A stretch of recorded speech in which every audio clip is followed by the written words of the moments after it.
2 minutes remaining.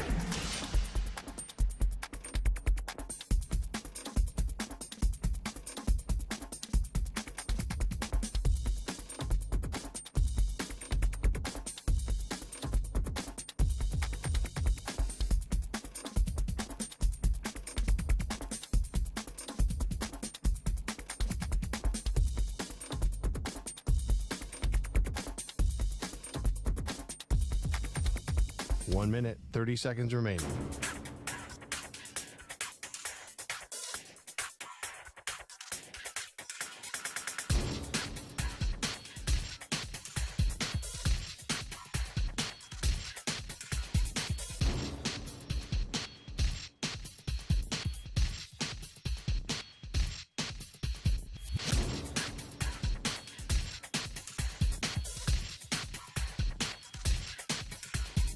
One minute remaining.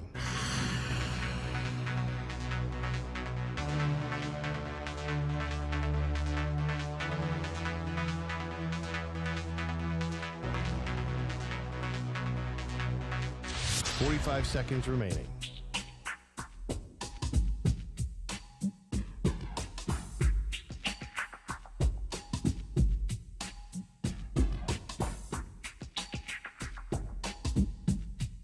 Thirty seconds remaining.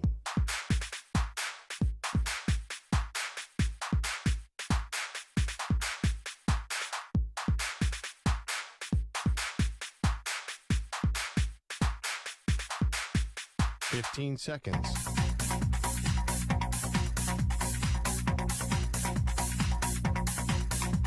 Break ends in 5 seconds.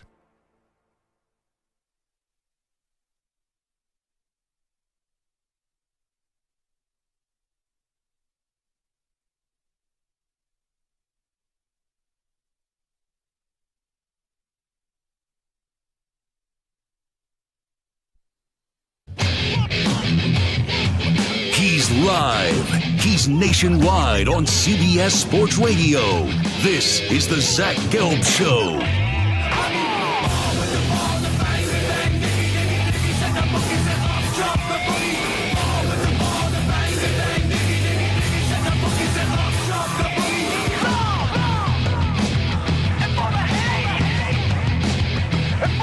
Here's your host, Zach Gelb. Live from the place you're not overly ostentatious studios of CBS Sports Radio here in beautiful New York City, sitting on top of the 10th floor of 345 Hudson Street. Welcome on in to a Wednesday edition of the Zach Gelb Show across all of our great local CBS Sports Radio affiliates, Sirius XM, Channel 158, the free Odyssey app, and of course streaming on YouTube, youtube.com/CBS Sports Radio. 855-212-4CBS is the number to jump on in, 855-212-4227. You could always get at me on Instagram, where I'm straight flexing, or via the good old cesspool of Twitter, at Zach Gelb. That's ZACHGELB. Got a whole lot to do today as we're rocking and rolling all the way up until 6 p.m. Eastern, 3 p.m. Pacific.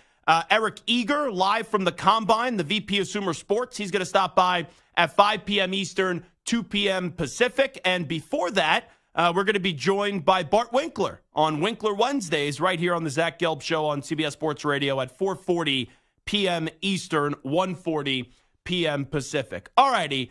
Moist Mike here with us, Ryan Botcher as well. Can I ask a question right out of the gate? And maybe that this is just me not being able to see things. Is Stu off today? Or is Stu behind the glass? Oh, there Stu is. Sorry, I was about to say Stuart Kovacs is here with us too. But since Botcher is training with us, I can't see Stu right now because Stu is blocked by a monitor. And I thought I was like maybe hallucinating right out of the gate because I thought I saw Stu about 4 minutes ago. And then I sit down here and Stu was nowhere to be found. But now I see Stu is hard at work. But anyway, I just did my weekly appearance on 560 WQAM with Mark Hochman and Channing Crowder. And those guys aren't happy with me right now. And I wouldn't say Channing Crowder isn't happy with me. I think Mark Hochman isn't happy with me because they said, oh, what are you talking about today? And I said, oh, ironically enough, we're actually leading the show with the Miami Dolphins today. Because I saw that Chris Greer and Mike McDaniel were speaking at the Combine, and they're talking about their desire to get a deal done with Tua Tagovailoa, who's entering the final year of his contract, and it's the fifth-year option from being a first-round pick, and they're going to meet at the combine with Tua's representatives, and they want to try to get a deal done. And in this report, it also says Tua is projected to get $50 million per year in a potential contract extension. And I understand when the outsider says something about your quarterback, it elicits a stronger response than if it was someone that was a Dolphins fan. And when I was on with those guys, I never said that Tua Tagovailoa is trash. I never said Tua Tagovailoa is a bad quarterback, an average quarterback, or an above-average quarterback. I simply just said that Tua Tagovailoa is a good quarterback. Tua, probably at his best, is the 8th best quarterback in football. And then at his worst, he's 12th or 13th. I think Tua is in that range, high end 8, low point being the 13th best quarterback in football. I think Tua is a good quarterback. But the point I was making is I'm not rushing to give Tua an extension this offseason. And this is the biggest dilemma that teams have in the NFL is when you have a good quarterback, but not a great quarterback, you still have to pay that quarterback great money. And I don't think Tua should be paid a contract that is worth $50 million a year. Now, if he gets that deal, I'm not going to be sitting here and saying, oh, shame on Tua for getting his money, because that's what the market dictates for a good but not great quarterback. And maybe one day Tua turns into and develops into a great quarterback. But personally, I don't think Tua has the ceiling of being a great quarterback in the NFL. I think his ceiling is just being a very good quarterback. And I was the one person, and this is the crazy part, that going into last season said, I'm not concerned about the injury status of Tua Tagovailoa. I actually predicted that Tua was going to be healthy this past offseason heading into this season of 2023. So it's not like I'm a Tua hater. It's not like I want to see Tua fail. I am rooting for Tua Tagovailoa. I like Tua Tagovailoa. But I could like a player, I could be rooting for a player, and then I could also be fair and acknowledge that so far Tua's career in the NFL has been a disappointment. Now, when you say it's been a disappointment, once again, let me reiterate, I'm not saying he sucks. I'm not saying he's trash and he's garbage as an NFL quarterback. I'm not.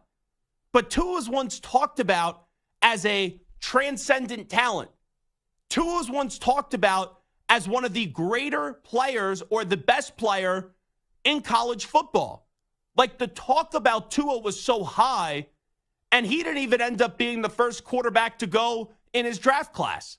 Now, he only fell from potentially being the first overall pick, and it ended up being Joe Burrow with his emergence, down to being the 5th overall pick and being the second quarterback off the board. But there was a time in college where if you got on the radio when Tua was in college and you said, oh, Tua's not going to be the first quarterback in his draft class, or Tua's not going to be a top 3 pick, that would have been inconceivable. That would have been unheard of. And so far in the NFL, I only look at Tua having one season that has really impressed me. And even though that season was this past year, what was the big moment? Like, he put up good stats, but Bill Belichick used to say it all the time, stats are for losers. And there were quite a few games that you could look at where Tua did not perform well with the game on the line. The Kansas City game in Germany, the end of the season. Heck, I picked the Dolphins to win the division before the year started. So you can't say I'm a Dolphins hater, but they had the division lead for practically the entire year, and they choked it down the stretch. And I get it. There were injuries on the defensive side of the ball. But guess who also had injuries on the defensive side of the ball? The Buffalo Bills. And the Buffalo Bills was as vulnerable as they've ever been in the last few years. And still, with how many chances the Bills tried to hand you that game in the final game of the season in your building, Tua and the Dolphins couldn't take control of that game and win that game. So I'm not sorry when I get on the radio in Miami or I get on the radio today around the country, across North America, and say that if I'm running the Miami Dolphins right now, I'm making Tua prove it another season. And yes, I'm not a dummy. I could acknowledge that in all likelihood, Tua's going to get an extension, and probably it's going to happen this offseason because teams are in that dilemma. Well, what else are we going to do? And a few years ago, Tom Brady was the hot name. Now Tom Brady is retired. So what else are the Dolphins going to be able to do to go get a quarterback that's going to be better than Tua? The answer is probably not there. But it doesn't mean that you need to rush this offseason and give him an extension. Because that extension comes with a lucrative price tag and a hefty, and I mean a hefty, guaranteed price. And when you give guaranteed money out like that, you don't get it back. You have to give it to that player, the guaranteed money. So what happens this year if Tua doesn't perform as well? Or if Tua, God forbid, gets hurt again or gets concussed again? And you give him an extension this offseason, everyone a year from now is going to be saying, man, the Dolphins panicked. The Dolphins rushed. The Dolphins, they gave him that contract extension too soon. All I'm asking for is simply this. Tua, prove to me in back-to-back seasons you could stay healthy. Prove to me statistically, even though I think the stats are very misleading with Tua, that you could be perceived as a top 10 quarterback in back-to-back seasons. And if you do that this year, then a year from now, I'll give you the big fat contract extension. But until I see it in back-to-back years, I don't think I need to give Tua Tagovailoa a contract extension this offseason. And it's crazy now when a quarterback just shows one competent season, how quick we are to pay the quarterback. Like, look at Jalen Hurts. Perfect example.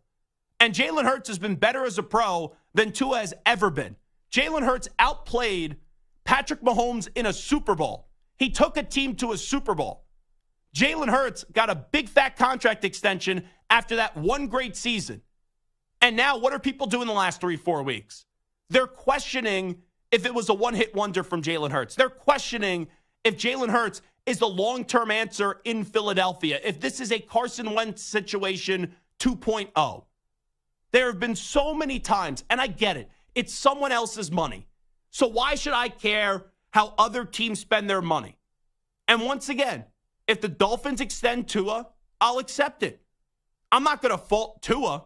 All I'm saying is you don't need to rush to extend him right now because you could still go down the franchise tag road. It happened with Kirk Cousins. We've seen this play out before. You could get a deal done a year from now, and I get it. That could be awkward. That could create some friction inside the organization. That could create some contentious relationships. But guess what? When the ball gets placed down in September, people aren't focused on contracts. People are focused on ball. They're focused on football. They're focused on winning games. They're focused on taking the next step for the Miami Dolphins. So you could have these preliminary talks and have those talks and maybe see if you get a deal done. But all I'm saying is it doesn't have to happen this offseason. And quite frankly, I don't think it would be smart of the Dolphins to give him $50 million a year for the next 4 or 5 years and throw him all this guaranteed money off one good season where they didn't win a playoff game. And you look at the Miami Dolphins, there were a lot of big games where the offense failed them. Like I said, in Kansas City. And, with that game up in Germany going up against the Chiefs. So the Buffalo game at the end of the season. Heck, the one team that the Dolphins beat that was actually considered a good team were the Dallas Cowboys. But we know the Dallas Cowboys, they were the same thing. They beat up on a bunch of bad teams and they couldn't actually beat any of the good teams. So it's not a situation where you have to do it this offseason. And that's all I'm saying. But it's amazing when you say something like that, the response it occurs from the Dolphin fan base. Or this goes for any other fan base when you say don't give the quarterback the extension. It's not me being a hater. It's not me saying the quarterback's horrible. It's not. Once again, I think Tua's good. I just said Tua's anywhere from 8 to 13 in quarterback rankings. Tua is a good quarterback. But I don't have to bend over backwards for just a good quarterback and expedite a contract extension.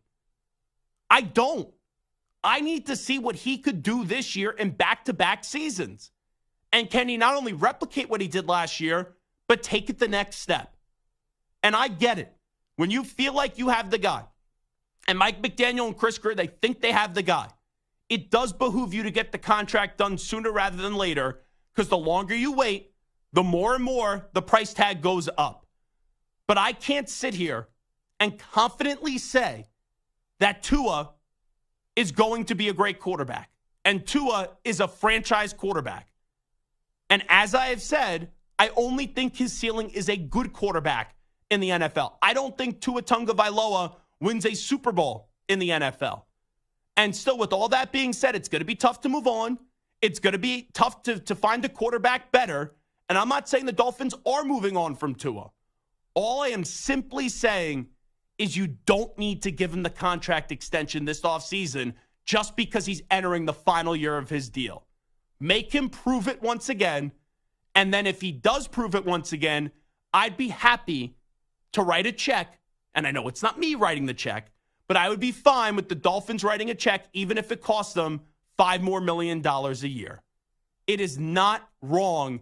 It is not the wrong thing to do in the NFL to wait a little bit, even if it ends up becoming uncomfortable. It is the Zach Gelb Show on CBS Sports Radio. Should the Dolphins extend Tua Tagovailoa?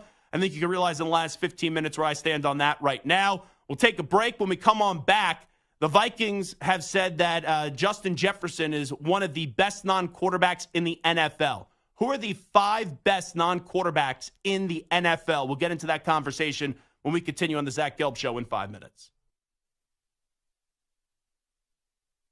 You're in a 5-minute break.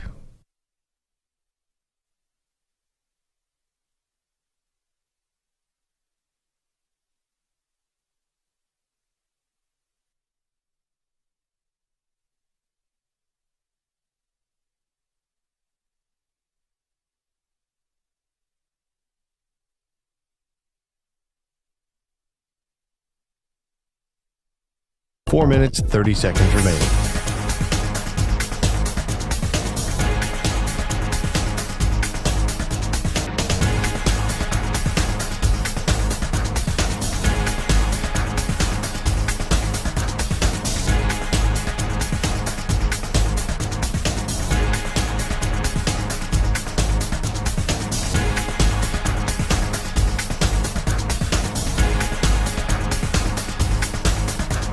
Four minutes remaining.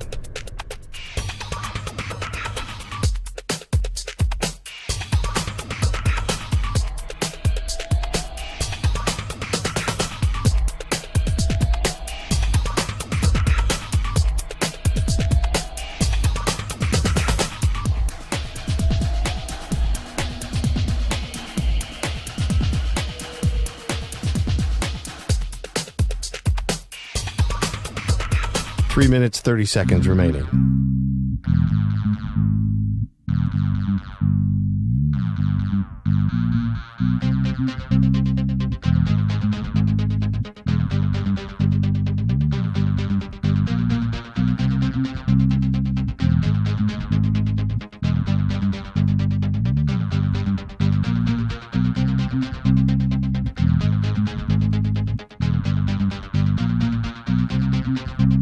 Three minutes remaining.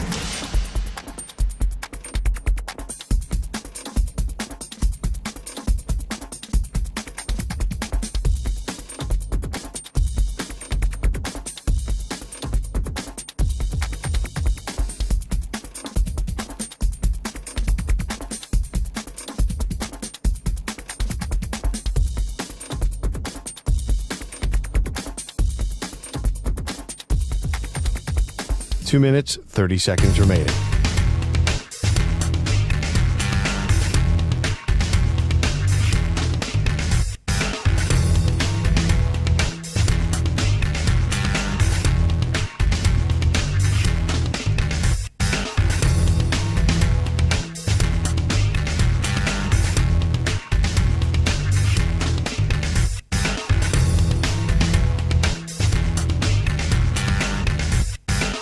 2 minutes remaining.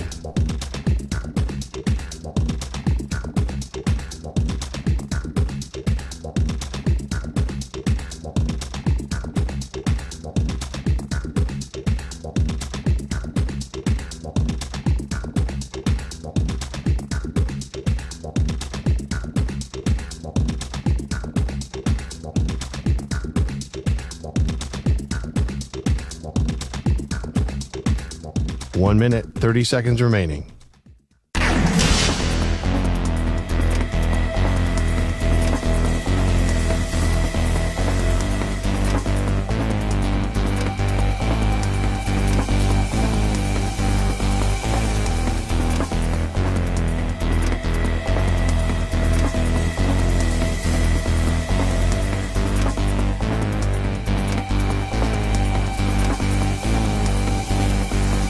One minute remaining.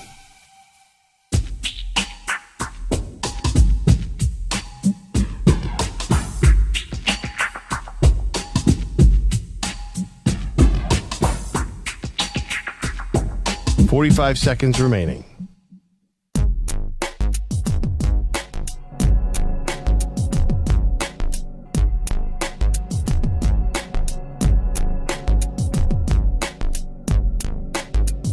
Thirty seconds remaining.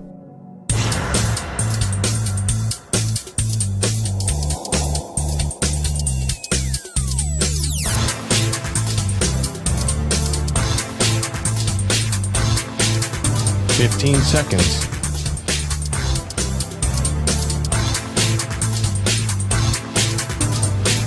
Break ends in 5 seconds.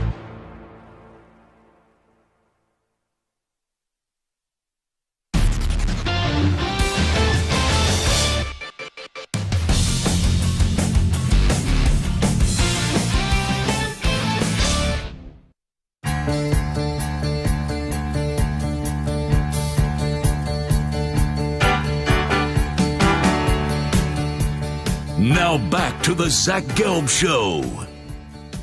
All right, it is the Zach Gelb Show on CBS Sports Radio.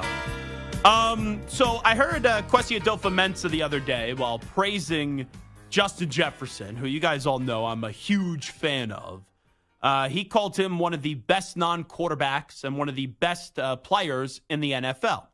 I think we could all agree that Justin Jefferson, Jay Jettas, is one of the preeminent non-quarterbacks in the NFL. But it got me thinking, who are the 5 best non-quarterbacks in football? Because when you talk about the 5 best players in the league, it is so tough to not give the tiebreaker to the quarterback position just because the quarterback is not only the most important position in football, but it's the most important position in all of sports. There is no more important position in sports and more covered and highly coveted position in sports than being the quarterback of an NFL team. So when I go through the 5 best non-quarterbacks in the NFL, I'll make it a mission right out of the gate. I feel terrible not putting an offensive lineman in there. And the one offensive lineman that I considered was one of the greatest tackles of all time in Trent Williams. But Trent Williams didn't make the top 5 for me. So here's my list, 5 best non-quarterbacks in the NFL. And I'll go from 5 to 1. In at number 5, it's Chris Jones, the defensive tackle for the Kansas City Chiefs. When I look at Chris Jones, not only is he a multiple-time world champion, and not only was he an enormous storyline heading into this year with going into week 1, the contract not being rectified and him sitting in the luxury box as the Detroit Lions just edged out the eventual back-to-back world champions in the Kansas City Chiefs. But you look at Chris Jones, he may be right now the best defensive tackle in football.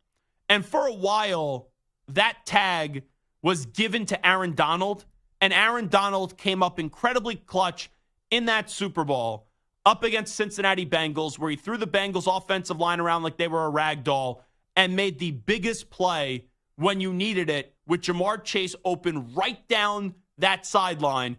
And if Donald doesn't get there as quick as he did, the Rams don't have a championship. But now we've seen Chris Jones win multiple championships. And Chris Jones, remember that 3rd and 4 in the first Super Bowl championship for the Chiefs with this regime? He batted the ball down at the line of scrimmage. And then this past year, he went right through the offensive line in overtime to force the San Francisco 49ers, to kick the field goal. So Chris Jones, to me, is the 5th best non-quarterback in the NFL. And a big reason why is we all know he's an elite player, but planet players make planet plays in the biggest of moments, and that's what Chris Jones does consistently. So Chris Jones in at number 5. In at number 4, it's Justin Jefferson. We all know the historical start that Justin Jefferson got off to in his first 3 years in the NFL, and he got slowed down a little bit this year by injuries. But Justin Jefferson right now is the 2nd best wide receiver in the NFL. And when I say the quarterback is the most important position in football, then it turns out to be now from a money standpoint, wide receivers are now making great wide receivers like $30-something million a year. Because we know this league now is predicated off passing the football. So when a quarterback is so important, how many times a quarterback throws a football, explosive wide receivers and their priority now in the league just keeps on going up and up and up. Like when I look at the most important positions in football, I would say quarterback is 1. I would then say 2 is offensive line, your tackle. 3 would be wide receiver. And then 4th would be your defensive end. Those, to me, are the 4 most important positions in the NFL. So Chris Jones in at 5, the explosiveness and the ridiculous start of Justin Jefferson in at number 4. In at number 3 is Tyreek Hill. Tyreek Hill and his speed just absolutely kills. And it's so lethal. And I know that he has left Kansas City, and Kansas City has still found a way to win without him. But Tyreek Hill could be, on the offensive side of the ball, talking non-quarterbacks. He is the most intimidating player for defensive coordinators outside of quarterbacks on the offensive side of the ball. Because I just don't know how you stop him. And by the way, I don't know if you guys saw this. Did you see and I don't like Tyreek Hill the person. I have made that clear throughout the years. But there's a difference, Tyreek Hill the person than Tyreek Hill the football player. In this conversation, 5 best non-quarterbacks in the NFL, even though if I don't like Tyreek Hill the person, I got to acknowledge his greatness on the field. But there's the latest allegations out there of Tyreek Hill. I guess he slid into the DMs of a plus-size model is the correct wording here. And then Tyreek Hill, I'm assuming, has a football camp just from the story that I was reading. And this model brought her kid to the football camp. And while at the camp, I guess Tyreek Hill, allegedly, just from the article that I read, said to the model, who I guess he was hitting on, from the way that I read it, participate in these drills. And Tyreek Hill, I guess, was like dropping back to pass or some kind of drill. And the model, plus-size model, hit him, and he fell back a little bit. And he got embarrassed and allegedly got physical with the plus-size model. Now, I don't know about you, Samter. Like, nothing surprises me anymore. And if those allegations are true, they're absolutely horrible. But when I was reading that article, I almost thought I was reading an Onion article at first. Or what's the Twitter account? Ballsack Sports. Because it's just one of those things where even though nothing surprises me anymore, and I give Tyreek Hill the benefit of the doubt to absolutely be at 0. Like, I will never give him the benefit of the doubt. Great player, but I don't like him as a human being, and I don't shy away from that. And Tyreek Hill is always associated with something off the field.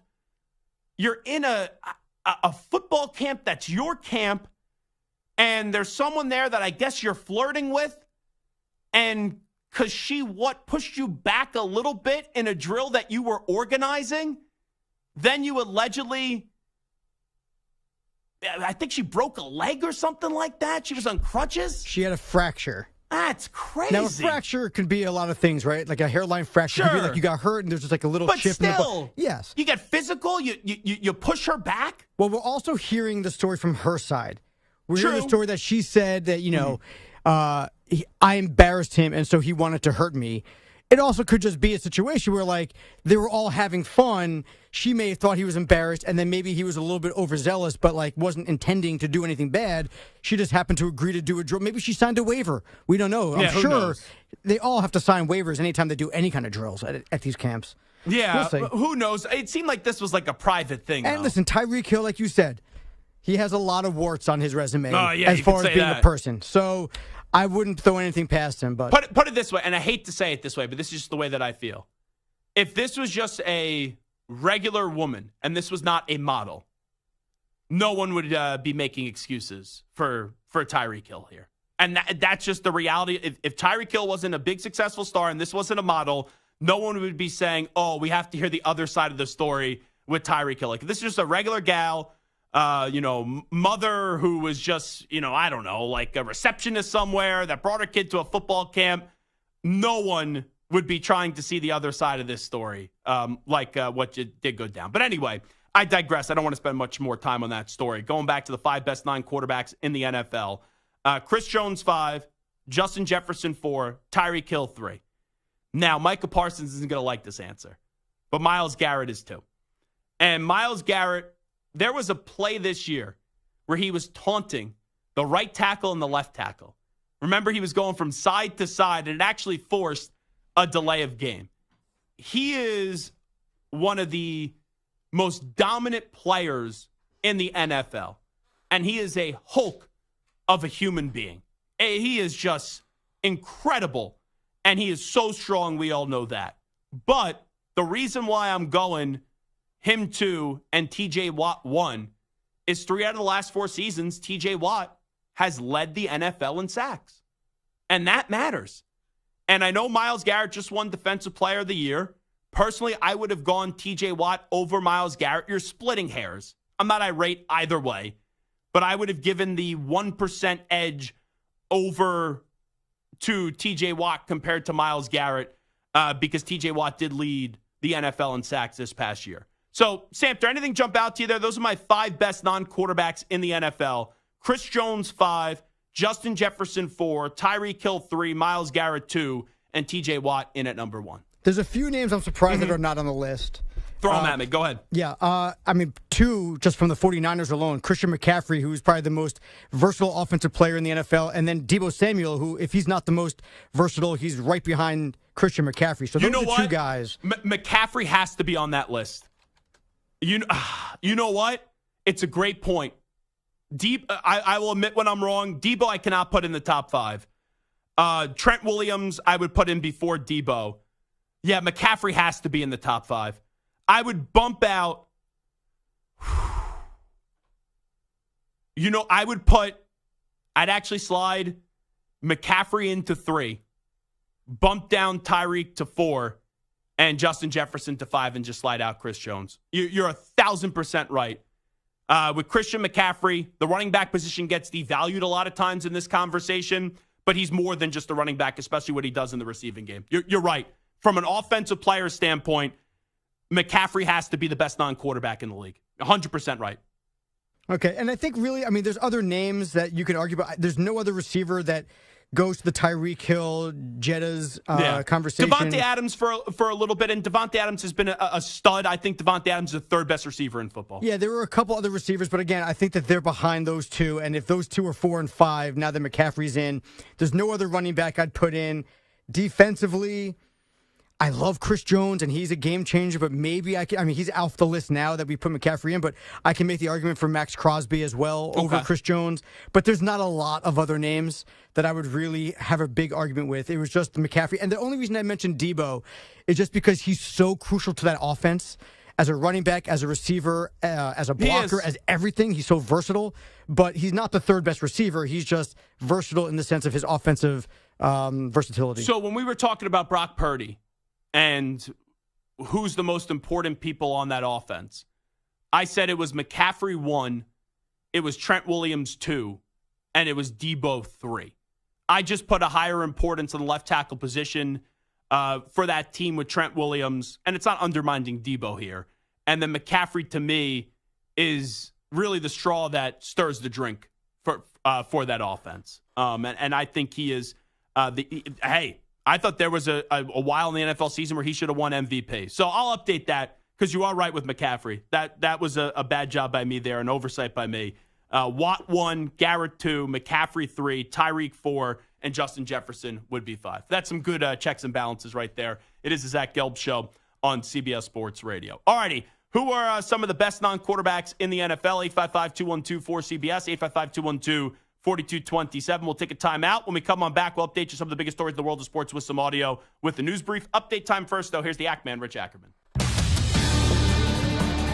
CBS Sports Radio. Sports Flash. And it's sponsored by Progressive Insurance. Drivers who switch and save with Progressive save nearly $750 on average. Call or click today to find out if they could save you hundreds on your car insurance. Marquez Valdez-Scantling won't be around for the Chiefs' title defense, reportedly being released to free up $12 million in cap space. Lance Leipold has turned Kansas football from perennial doormat to Big 12 contender, and the school is rewarding its head coach with a new deal that will pay him $7 million annually.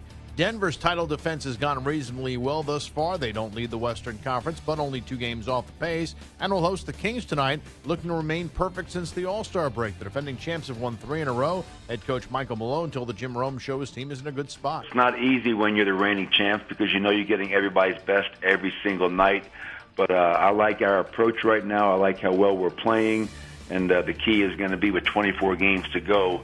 Can we continue to play at a high level going into the postseason? The Timberwolves try to take over sole possession of the lead in the West when they go for their 3rd straight against the Grizzlies. Number check. For breaking news and the best insight leading up to the NFL Combine. Keep it locked into Rider Than You weekdays at 10 a.m. Eastern, 7 a.m. Pacific on your local affiliate, the free Odyssey app, SiriusXM 158, YouTube, and social. CBS Sports Radio.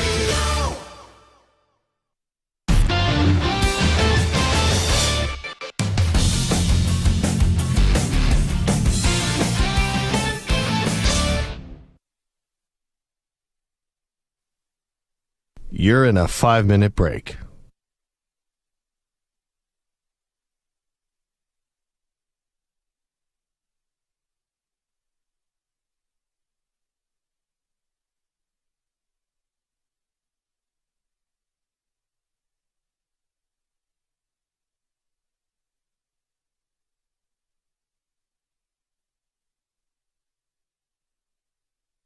Four minutes, 30 seconds remaining.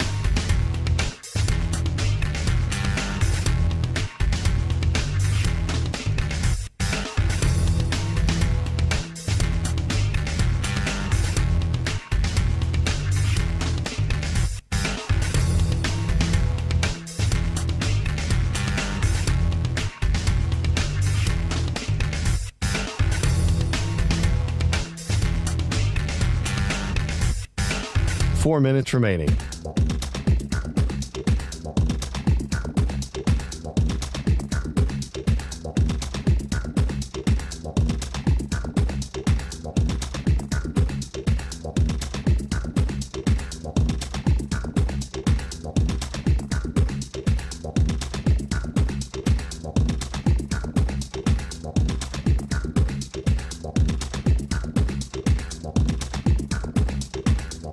Three minutes, 30 seconds remaining.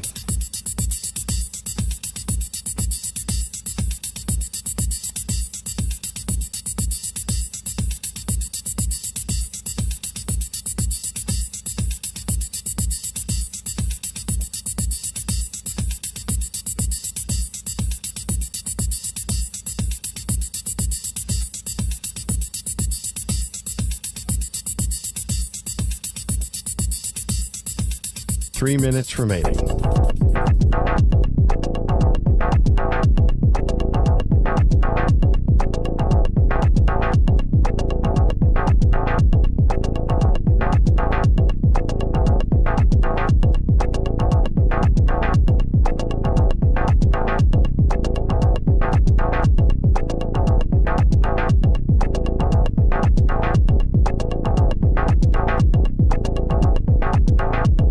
2 minutes, 30 seconds remaining.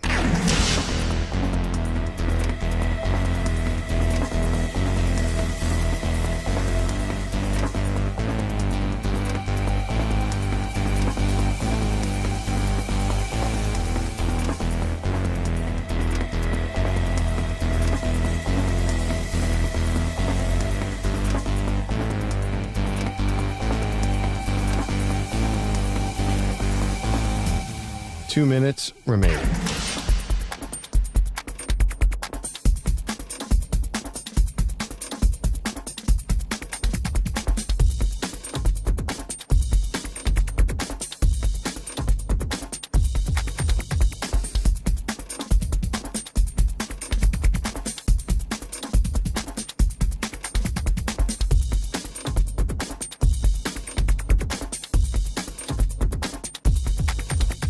One minute, 30 seconds remaining.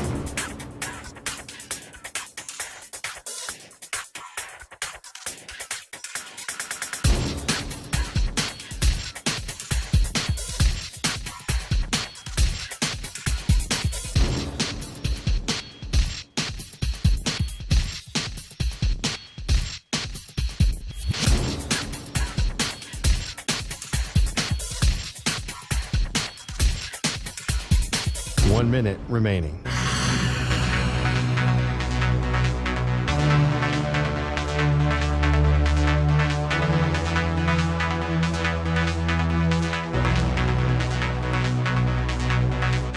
Forty-five seconds remaining.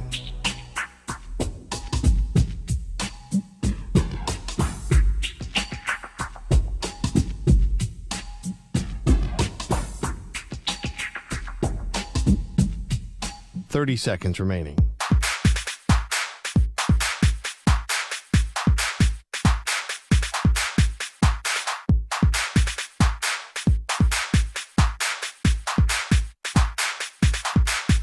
Fifteen seconds.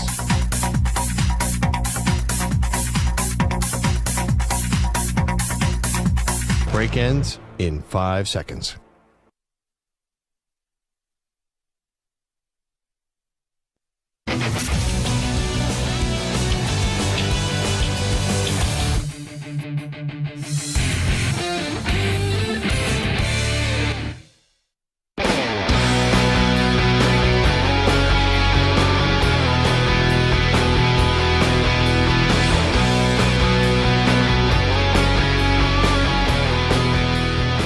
Now back to the Zach Gelb Show. It's time to Ask the Pros, where you, the listener, get to ask us a question. It's brought to you by O'Reilly Auto Parts. Simply tweet your question at CBS Sports Radio or at Zach Gelb using the hashtag #AskThePros. Be listening later in the show. We might answer your question. Think O'Reilly Auto Parts for all your car care needs. Get guaranteed low prices and excellent customer service from the professional parts people at O'Reilly Auto Parts. O'Reilly Auto Parts. Let's update you some of the biggest stories in the world of sports with some audio. We get to a news brief. Extra, extra, read all about it. Extra, extra, read all about it. Time for your daily news brief. We get you caught up on the rumors, reports, and reconnaissance from the day in sports. Let's start off with Stephen Jones. Has he thought about life without Dak Prescott in the final year of his contract? Because you don't have to, you can't use the tag on Dak and the Bushman trade and all that. Do you have to start thinking about the possibility of life without him at all at this point? We won't get, our whole thing with Dak is him being a Cowboy. That's all that's on our mind, and certainly don't get into those type of thoughts. So this is what we were talking about earlier with Tua. So here's the thing with Dak. He's in the final year of his deal, and the cap number is so high for Dak Prescott. It's almost $60 million for this year. So if you think that Dak Prescott is going to be your guy and you're going to give him another long-term deal, then it makes sense to give him a new contract, because then you can move around the numbers. And that's a big part about that, where you could have that cap hit go down for this year and not be $59.45 million against the cap. I'm not expecting Stephen Jones, though, to say that they've thought about life without Dak Prescott, because they've just been through this a few years ago, not that long ago, 4 years ago, where they went through a long process where Dak didn't get an extension, and then ultimately they did finally give Dak Prescott that extension. I just don't believe that they're going to move on from Dak. You can make a case. You could say Dak's not worth the money. But once again, it's that dilemma. Like Tua, you have a good quarterback. You probably think you could find better, but will you actually be able to find better? Dak's going to be the guy in Dallas for another 3 or 4 seasons, and he'll get one more contract extension. Maybe it happens this offseason. Maybe it happens next offseason. But, yeah, I would probably say that this is going to be the final, or should be the final, contract extension with Dak Prescott with the Dallas Cowboys. But, like, look at a situation in Minnesota where Kirk Cousins has been a good quarterback, now a free agent. And look how long Kirk Cousins kept on getting another year in Minnesota. And now some people are believing that they're going to find a way to get another deal done, even though they think they could get a better quarterback or there's better quarterbacks out there. But when you have a good quarterback, that's the GM's biggest fear. You run that quarterback out of town, it's not as easy as you make it out to be, where you could just find the next guy. Here is Joe Shane. So he was on a Giants radio show. This is a team-issued web show, radio show, whatever you want to call it. And they were taking phone calls, which you usually do not have happen. Like, we've had Joe Shane on this show many times before. It's never been, hey, 855-212-4CBS, give a phone call, and you get to talk to the general manager of the Giants. But here is a fan question on a Giants-issued streaming show where Joe Shane was on with 2 co-hosts, and a caller, a fan, rang up the show, and he isn't a big fan of Daniel Jones, to say the least. Listen up. This might be a little friendly fire. I know every time someone talks about Daniel Jones, they talk about the Minnesota game, but I can bring up 20 other games when he wasn't very good at all, like the Dallas game when it was 40-0, the Philadelphia divisional game when he was god-awful. What do you see in this guy? I don't get it, especially he's got 2 neck injuries, ACL, had concussions. How can you move on with this guy?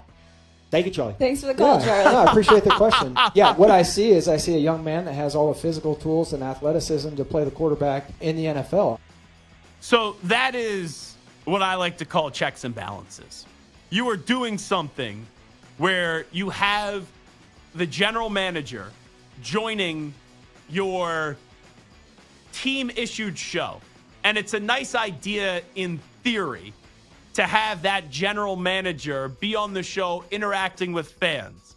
But when you open it up to fans, because no offense to the 2 people that are employed by the Giants, they're not going to put Joe Shane in a tough position when you're getting a paycheck from the Giants. Like, I'm not saying team reporters are bad, but there's always a grain of salt that you have to put when something is done by team reporters, because they're paid by the team. Like, I have a good relationship with Joe Shane. I've had Joe Shane on this show numerous times. I actually exchanged a text message with him yesterday. So I'm a fan of Joe Shane. But if Joe Shane comes on this show, I'm asking a similar question that the caller asked. But the 2 people that are hosting the team-issued show are not going to ask that to Joe Shane. So that was a funny sequence where you have a caller who's basically just trashes the quarterback of the Giants and says to the GM, what do you see in him that no one else basically sees in him? And right away, the 2 people that are hosting the show are like, yep, thanks for the call. And I'll let you in on a little lingo here in radio, a little radio lingo. When you were on a remote location and someone is controlling, like let's say we were at the Combine and Ryan Botcher is running the board. If I say thanks for the call, that means hang the bleep up on this person. Like, I can't control that. Sometimes there's technology that allows you to control it when you're on location. But a lot of times I've been at places and I've done events, and you say to the board op, if I say thanks for the call, that means hang up on the person. And that's the way that you communicate on the air. And they could not have pulled pressed the button quick enough to disconnect that caller. At least they let him get the entire question out, and Joe Shane handled it perfectly. But it's a fair question because I don't think anyone actually believes that Daniel Jones is the long-term answer for the Giants. I'm not saying Daniel Jones is a bad quarterback. I just think he's average. Now, he did impress 2 years ago where he used his mobility, he extended plays, and he didn't have a lot around him. But also you have to factor this in. Guy's not healthy. And when you've already suffered at a young age this many injuries, it would be malpractice to the organization if you weren't, especially with the 6th overall pick, at least doing your due diligence and seeing if someone falls to you or if you move up in the draft into the top 3 to go get your quarterback of the future. Let's go to Mecole Hardman. And this is Mecole Hardman on what went wrong with the Jets. Let's listen up. I know for a fact I'm better than him for sure. You know where I know I'm better than him too. Garrett Wilson, the only person y'all should just be like, hey, like that's fine. But when it comes to certain other things, like, come on, like I don't understand why I'm not in the rotation with that. And y'all never gave me a reason as to why either. This my thing was, y'all can't tell me about winning. I've been to 4 Super Bowls in 5 years. I know what winning looks like. Right. I know what winning is. So y'all keep telling me certain things. It's like I'm not going for that because y'all not doing it right. Samter, this is a very interesting last 2 days for your former football team and the New York Jets, where they're not even trying to be a part of the drama, but here they are where they're right in the middle of the drama, and they're just getting showed that they are like a circus. So Deion Dawkins, we played it yesterday, won't play it again today. He just trashed Michael Clemens and a lot of the Jets defense, which I think is a fair assessment of the Jets defense. Like, Quinnen Williams is really good. He's great. Sauce Gardner's great. Quincy Williams is great. Like, the Jets have a lot of great players on defense, but their defense is just a good defense, not a great defense. Like, that defense thinks they're the 85 Bears, they're the LOB, they are the Steel Curtain, they're the early 2000 Baltimore Ravens. They're not. So I think that was fair of what Deion Dawkins had to say. Could have been a little bit unnecessary, sure, but Deion's my guy from college, but I will even admit that was a little bit unnecessary. But Deion, when you ask him a question, every time he gives you a genuine answer. And then you have Mecole Hardman going on the Pivot podcast and just trashing the Jets organization. Now, Sauce Gardner tweeted this out. And he tweeted, "We ain't going to talk about how our offensive game plan got leaked versus the Eagles, though." And then he deleted it. And now a lot of people are saying or accusing Mecole Hardman of maybe leaking the game plan to try to get himself out of the Jets organization.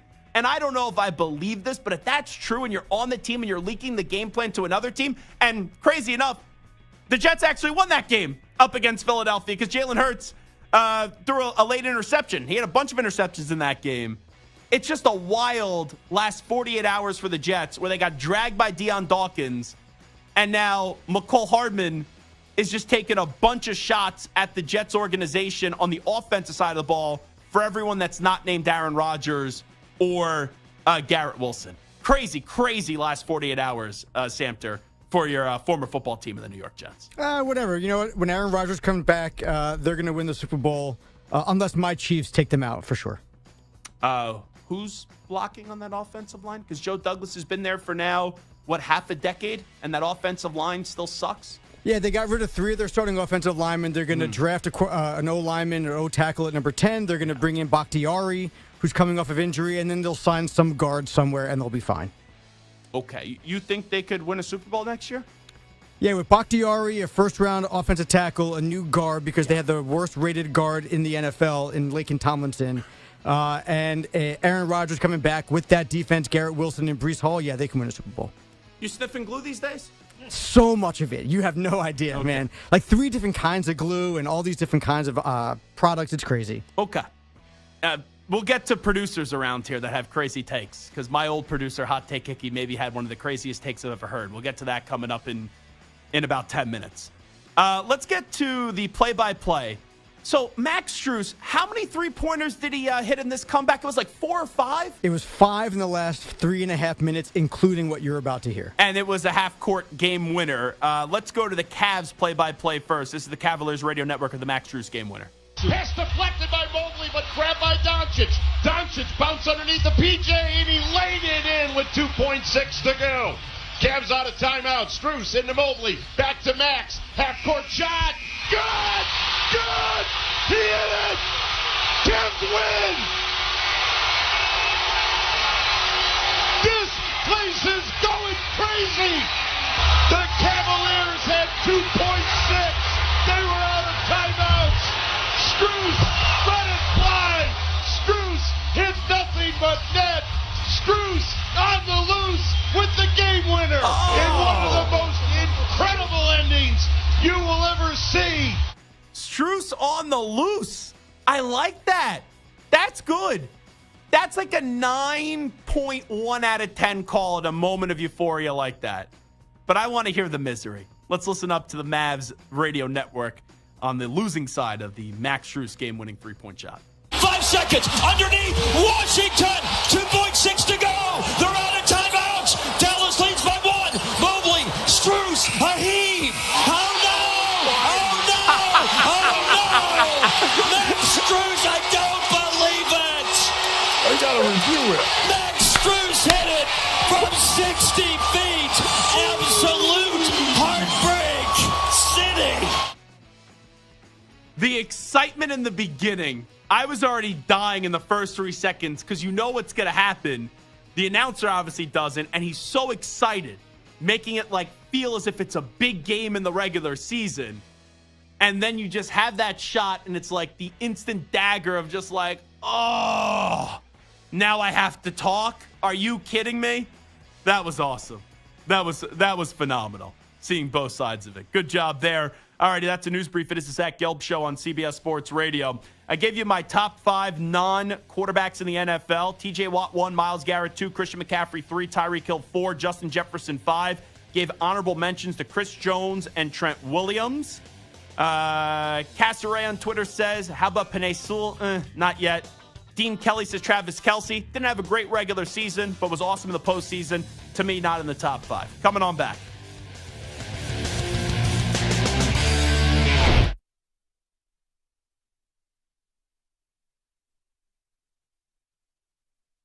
You're in a 5-minute break.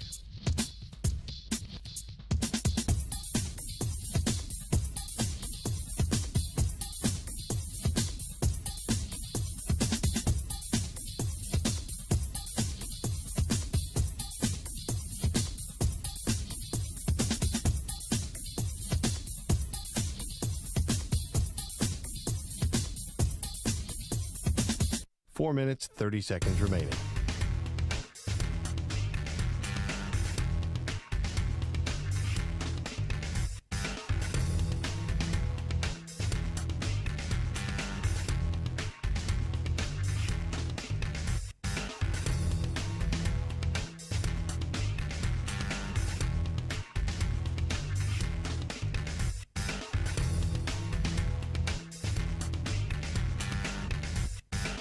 Four minutes remaining.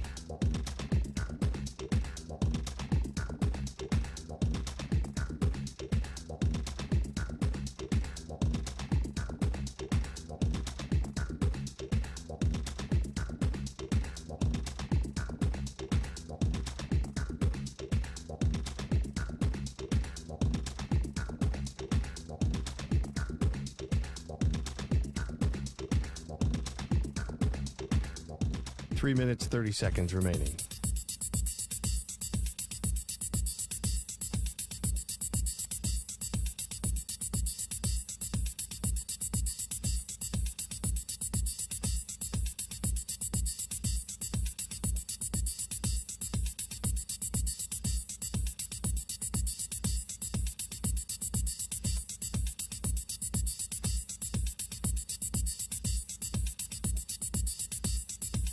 Three minutes remaining.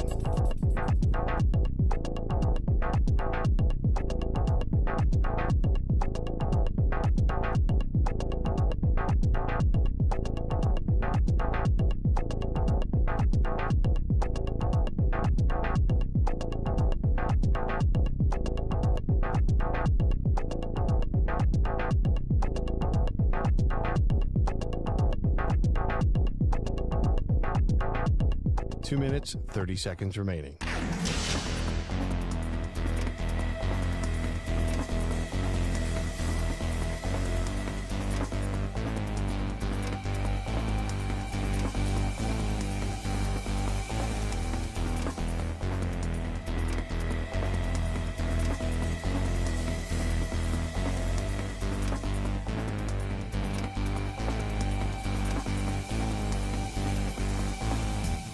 Two minutes remaining.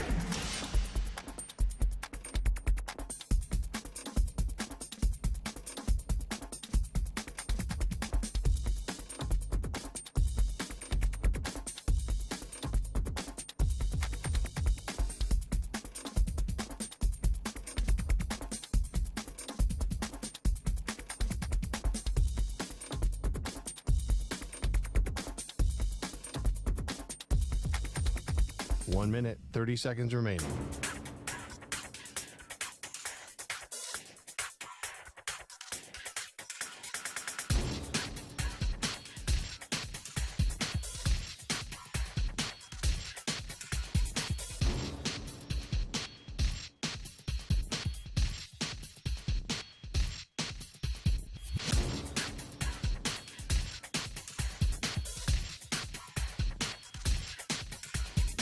One minute remaining.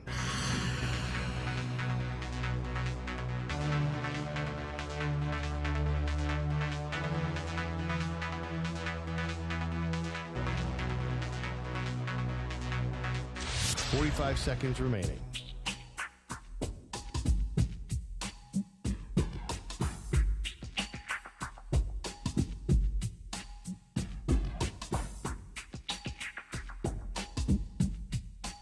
Seconds remaining.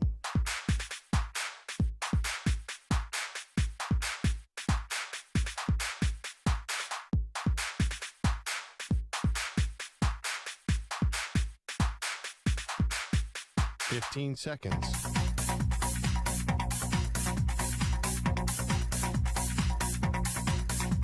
Break ends in 5 seconds.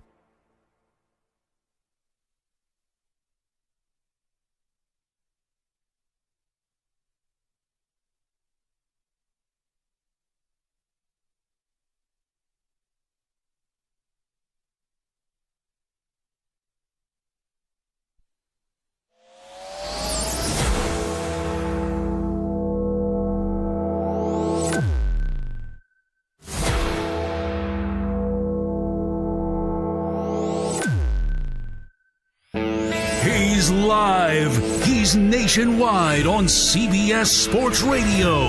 This is the Zach Gelb Show. All righty, away we go. Hour number 2 of our radio program. It is the Zach Gelb Show on CBS Sports Radio. Do me a favor, Samter. I guess he's in the newsroom right now. So go get Hickey and see if he wants to pop on and join us in studio for a second. Because my old producer, the great Hot Take Hickey, he is just getting roasted.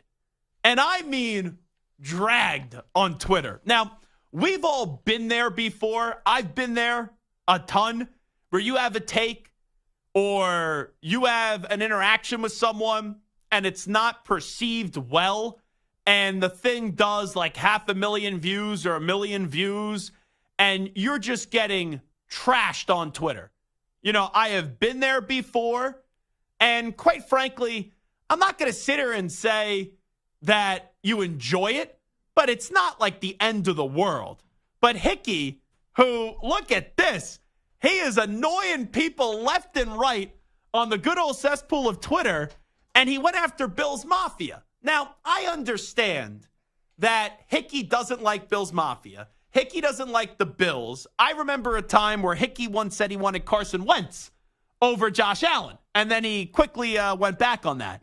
But Hickey does a Twitter video, and correct me if I'm wrong, right? This is just a Twitter video. This was not on the air, okay? Correct, yes. I recorded it about, honestly, 24 hours ago. Okay, so 24 hours ago, Hickey was just minding his own business before he broke the Bills section of Twitter, where he put out a trade proposal where it was the Bears receive Josh Allen and the Bills receive the number 1 overall pick and the number 9th overall pick in this draft. Now, Botcher, do we have the original clip? Play it, and then we'll react to it. We do not have the overall clip. Why are you guys telling me we have the clip if you don't have the clip? All right, anyway, Hickey, tell me your take here since I have you right next to me. I don't need to hear your Sure. clip for 90 seconds. To boil it down very fast, the proposal is you trade the top 2 or to the top 10 picks the Bears have to Buffalo for Josh Allen. If you're Buffalo, right now you're cooked. You're not a Super Bowl contender going into next year. I don't say you're cooked, but continue. Would you call them right now a Super Bowl team? I think they are one of the top 3 teams in the AFC entering next season. You are higher on them than I am. But anyway, either way, You have a team right now that is Josh Allen and no one else. You have the worst cap space in the league, literally $41 million over the cap. So you have no real way to improve your team. And you look at this team, they need upgrades conservatively: receiver, running back, offensive line, and basically the entire defense. Entire defense is old and injured for the most part. So you have all these areas they need to get better in order to be a Super Bowl contender with no cap space to do it. And Josh Allen's only getting older, so this is an opportunity. If you're Buffalo, or if you move Josh Allen, you can now get a generational quarterback. People are talking about Caleb Williams in the same sentence as John Elway, Peyton Manning, Andrew Luck, No, they did Trevor the Lawrence. same thing as Trevor Lawrence. How did Sure, that but turn out so far? All those guys in that realm, I would say 3 of the 4 worked out. John Elway, Andrew Luck, Peyton Manning. Not bad. I would take your chances if I'm Buffalo in that. You reset your cap. Also, I think most importantly, you reset your timeline. If you get Caleb Williams, you're not talking Super Bowl next year. You now can take a year or two to reset your team because you need a team. Buffalo does not have a team. They have Josh Allen and nobody else. They've been putting it on Josh Allen's shoulders for, 4 years? And he's been great for the most part. He's also 27. You know that, right? Going on 28. And unfortunately, okay, you don't my think he has 10 background years left in him? No. You don't think Josh Allen has 10 years left? He plays as recklessly as Andrew Luck and Cam Newton. And has he ever suffered a major injury? Up to this point, no. But Andrew Luck, for a while, took a lot of big hits, didn't get injured, and all of a sudden it catches up to you. The way he plays, it's not sustainable to play another 10 years in his prime. So here, and James Cook did come on at the end of the season, had a very good season. But with Buffalo, the big thing is when they need their run game in the biggest games, it disappears. Okay. For 3 quarters, they ran the ball all over the Chiefs. 4th quarter, you need it. What happened? So no run game. You feel passionate about this. 100%. So let me just say this. There are a lot of people that I see commenting, and I've been there.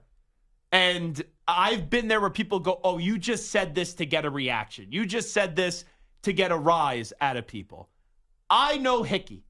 I have told people for years about Hickey that Hickey genuinely believes everything he says. He does not try to be a contrarian, but he just is a contrarian by nature. Like, I don't think you actively seek out, oh, I'm going to piss off Bills fans today. You are research. You give these takes that a lot of times are crazy and stupid. Like this, no offense, I love you. This is a stupid take because Josh Allen is a top 3 quarterback in football right now, and you're trading him away for just 2 first-round picks. One, you can tell me out the wazoo how generational Caleb Williams is going to be. I have not seen him play an NFL game yet. And we don't even know who the 9th overall pick would be. Like, it could be a Malik Neighbors. It could be a Verse from Florida State. Still, just getting those 2 guys in there and you reset the timeline, I would still trust what you're doing right now with Josh Allen when you've been consistently there and hope that you just break through up against Kansas City one of these years. 3 very fast things. Number one, if we want to talk about other competition, we could talk about it. If you want to add a 2025 first, again, we're not going to. We won't play GM on the air. I know. I tweeted. Don't be adding more first round I'm picks just saying. now. I would be open if I'm the Bears, but anyway, nonetheless, what I would say is number 2 here. Like you look at the Bills, what direction are they going in? Are they getting closer to the Chiefs in the Super Bowl or further away? I'd argue further away. Like since 2021, the 13 seconds, right, in the divisional round game, the last 2 postseasons, they have gotten further away. Look at the last 2 years. 4 home playoff games. They got blown out by the Bengals, lost to the Chiefs, and their 2 wins were against Mason Rudolph and the Steelers, which they almost blew a 21-point lead. And then last year, so 2 years ago, Skylar Thompson, you were lucky you won that game. 2 years ago, you're absolutely right. It was an ugly regular season, but they still reeled it back in. They had a higher seed than the Chiefs, and they lost the game. They didn't find a way to put the game away at the end when they had an opportunity. My biggest concern for the Bills moving forward, for if this window's going to continue to go, is all on Stephon Diggs. Like, I believe in Josh Allen. I think Josh Allen can win a Super Bowl in this league. But Stephon Diggs, that relationship, I will admit, I know Bills fans try to downplay it, but I don't know where the relationship is at with Stephon Diggs and Josh Allen right now. I would agree. I don't think he's going anywhere this offseason, but after that, I truly do not know because I do think it's year to year with Stephon Diggs. I'm with you. And again, it goes back to the upgrades. What do they need in terms of closing the gap to the Chiefs and closing the gap just between being a Super Bowl team and where they are now? Part of it is receiver upgrade. I'm with you 100%. They just don't have right now the avenue. You're going to probably lose Gabe Davis. as well. Well, you So definitely it's got to like, lose Gabe Davis. You You look already think around, about it. it's like they are right now going in a direction where they're getting worse. Okay, Their defense is old and injured. Like, it's not getting better. Here's why you're wrong. And I'm Sure. going to tell you exactly why you're wrong. And I'm going to use a team that's near and dear to your heart. Sure. And that's the Indianapolis Colts. Is that your favorite sports team out of all the teams that you root No. for? No. The Mets are one? Mets and Penn State are above the Colts. And you should probably leave Penn State out of the conversation because you said Penn State was going to be a college football playoff team this past year, and they were once again Swung and missed. Pathetic up against Ohio State and pathetic up against Michigan. Your guy is your favorite athlete of all time, Peyton Manning. Yes, sir. Okay. Your favorite quarterback of all time was basically Josh Allen for a little bit in Buffalo with what he did in Indianapolis. I'm not saying Josh Allen's a better quarterback than Peyton Manning. I'm not. But Peyton Manning, one of the best quarterbacks in the league. Josh Allen, one of the best quarterbacks in the league. And for a while, the Colts came up small. In 2002, lost in the wild card round. In 2003, lost in a conference championship game. In 2004, lost in a divisional round. In 2005, lost in a divisional round. Yep. And at the time, there was this team, just like the Kansas City Chiefs are now, the big bad Patriots with Belichick and Brady. Could you imagine? Let me just say, if you were that Colts fan and there was, I don't know, some talk show host that got on the radio and said after the 2005 season, let's say there was a generational prospect coming out that you would think of the same light as Caleb Williams. Would you say that the Colts should trade Peyton Manning for that generational prospect and then another first-round pick? There's no way you would have said that. Here's the difference between that situation and the Bills. The Colts have, or I should say had, a great team around him. Marvin Harrison, Reggie Wayne. I mean, they lost Edgerrin James after 05, but that's a Hall of Fame player up till 05. Bob Sanders, Dwight Freeney, Robert Mathis. Like, they had a great team around Peyton Manning. Now, they didn't get it done, yes. But I'm not looking at this even from a Josh. Like, to me, this has nothing to do with Josh Allen. This trade has everything to do with. So you're not hating on Josh Allen? No, this has nothing to do with Josh Allen. Because you have been a Josh Allen hater. Again, I may have been on the record, about one day, 24 hours, saying that I would have taken Carson Wentz over Josh Allen when I was high after the Colts. High on the win, not high on drugs. I was going to say. High on the you win. You were doing drugs when after I was the Colts working with in you? 2021 went into Buffalo and kicked the crap out of the Bills in that game. I like you said before, I did walk it back very fast. That was an error in judgment. But and wait, can I just follow up? Because I'm reading a lot of these comments right now on Twitter. Have at them. You are not on the Damon Arnett meth as well. No, sir. Okay. No, because a lot of people are asking on Twitter if you're on drugs. I did not bang my head. I am not on drugs. No smoking of any substance. This was created yesterday. Complete sober, 100%. Did your mother at all drop you when you were a child? No, not that I'm aware of. If she did, I don't remember. So it could have happened, I guess. Possibly. But continue though. That I know. But my point is, this is not about Josh Allen. This is about everything that's around him. You have a great quarterback and nothing around him. What have we been talking about the Bills for 3 years? I can't say you have nothing around They him. put it all on the quarterback. It doesn't work. Josh Allen played well in the playoff game against the Chiefs at home. Why'd you lose that game? Not because Patrick Mahomes was better than Allen. It's because the Chiefs ran the ball and played great defense. Everything around Mahomes, you could argue, is why they won the Super Bowl. Forget about just having the best quarterback in the league. Defense, run game, they got contributions outside of the quarterback. The Bills, for whatever reason, have tried, but have swung and missed on putting pieces around Josh Allen to get over the hump. And you have no avenue to do it right now. So 2 reasons. You can't give up on Allen now and trade him for an unknown. And also, if you want to talk about future pieces, James Cook was very good at the end of the season, entering now year number 3. And year number 1 was a wash because they still had Devin Motor Singletary there. And then Dalton Kincaid was a massive player for them at the end of the season. So if you go out there this offseason and draft another playmaker on offense, and maybe Brandon Beane, who we know doesn't really care about future draft capital, he'll admit it because he knows if you don't end up hitting, then eventually your job will get taken away from you. If you could just go get a wide receiver in the draft this year, you have Josh Allen, Dalton Kincaid, James Cook, Stephon Diggs, and another potential first-round pick from a wide receiver in a deep wide receiver draft class. That's enough weapons. With no defense, and again, you still got to cut guys and move. Like, you are in cap hell. Like, you are losing more guys than you're adding. That's my whole point. You're losing more guys this offseason than you're adding. So I don't think you're getting any better in 2024 than you were even in 2023. And you're not close in 2023. Like, you're going the wrong direction. Here's what I would equate it to. Yeah. I would equate, if the Bills were to do this, trading Josh Allen to what the Lions did with Matthew Stafford. They traded Matthew Stafford to the Rams. They basically admitted, Stafford's still a good quarterback. We have nothing right now. But Stafford was never elite like Josh Allen. No, I'm not saying he was. But I'm saying they had a quarterback that that was still top athlete good. They couldn't put a team around him. They said, instead of continuing to bang our heads against the wall, we're going to do what's best for us. You get Lions were Jared Goff, the Lions 2 were trash. first-round picks, and what? But that trade, what happened with that trade? It turned the whole Lions franchise around. They use those picks and that quarterback right now to build their team. But the Bills are a good team right now. The Bills are not that far away. They are a good team. They're not great, but they're good. They're okay. Like, they're going in the wrong direction again. They're not a good team. Their window is closed. You cannot. All right. You could say that they're not a great team. To say they're not a good team, they're a good team. Right. Win the AFC they're not a great team. They're not an elite team. They're not a top tier AFC team. By the way, they're not a top tier AFC team. No, going to 2024, absolutely not. Outside of the Chiefs and the Bengals. That's it. Who would you rather have? Who would I rather have? The Bills are third. The Bills are third. But they're not in that top tier. You don't need to have. They're 2 teams, I think, separated from. 3 is top tier right there. Why do you have to have 3?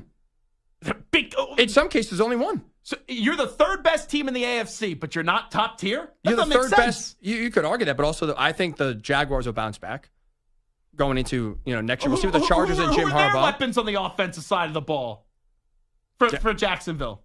Gotta add some. They're gonna be active again. They're in a better cap spot than the Bills. You look at this Bills team. The Bills will be a double-digit win team next year. Okay, but then you get to the playoffs and you lose. So what does that get you? You don't.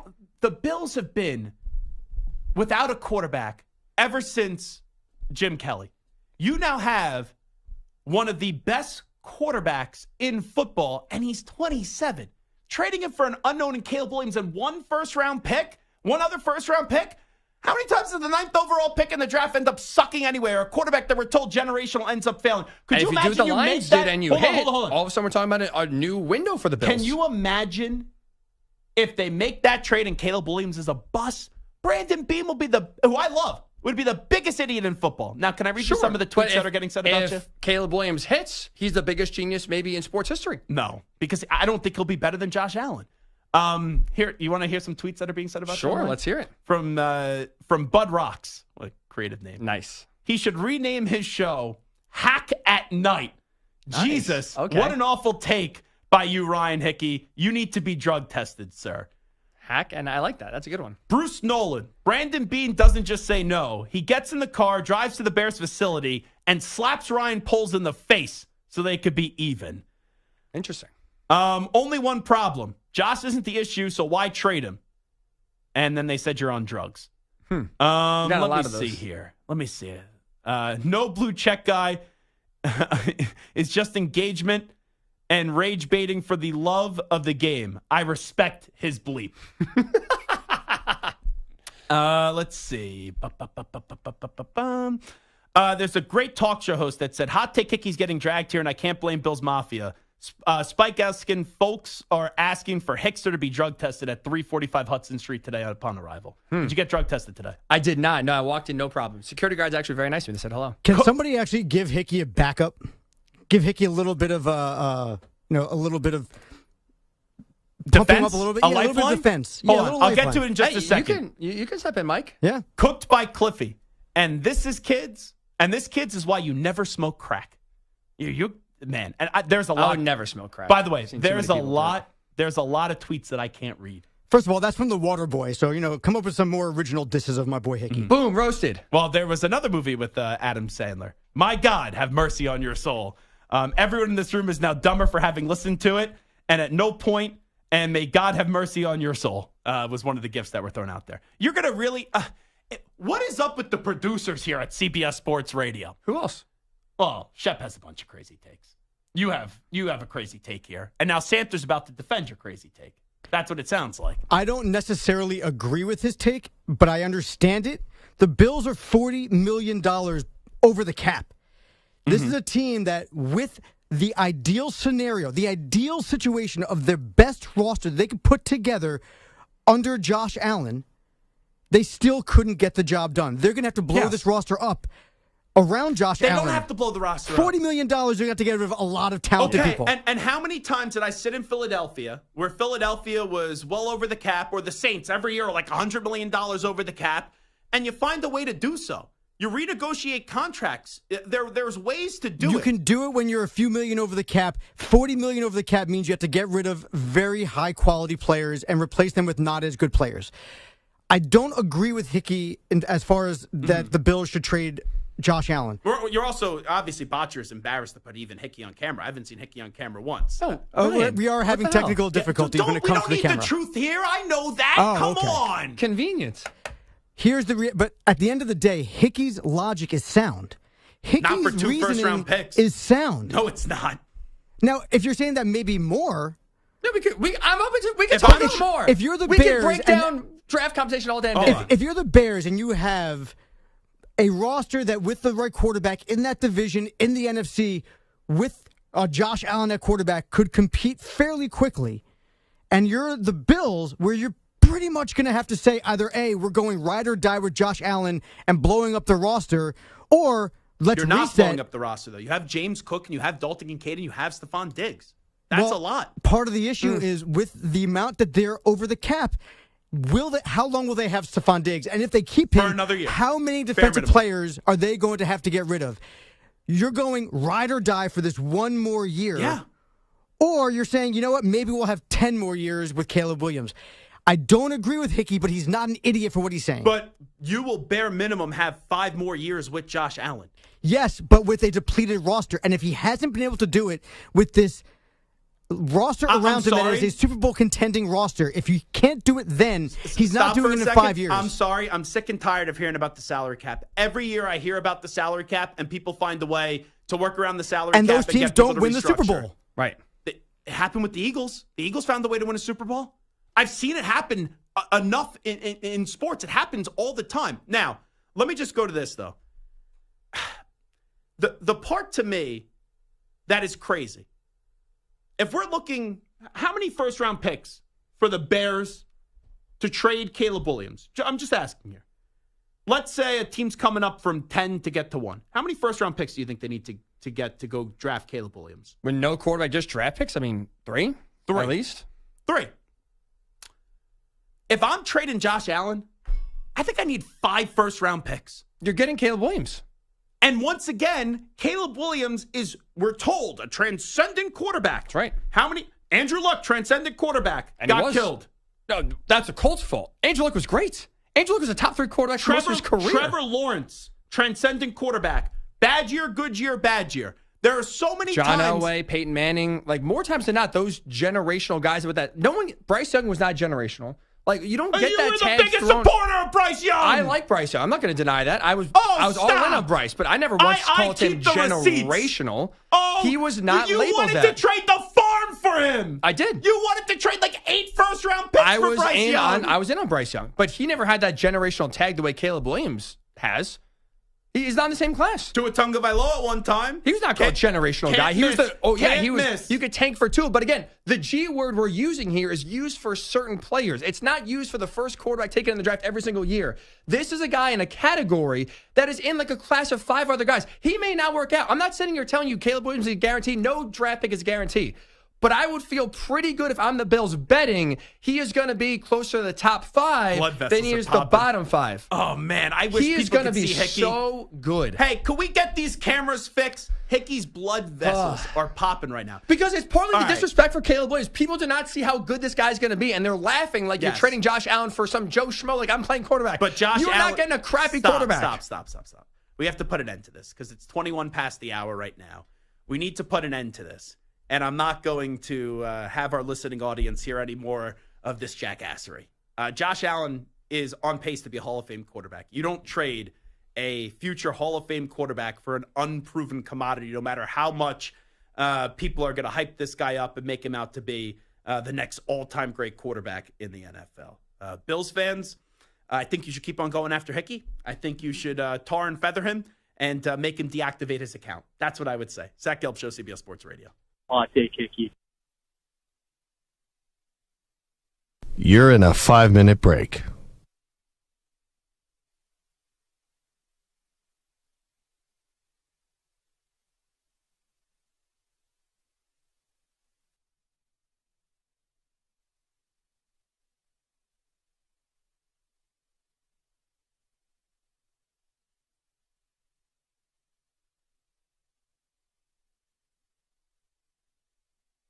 4 minutes, 30 seconds remaining.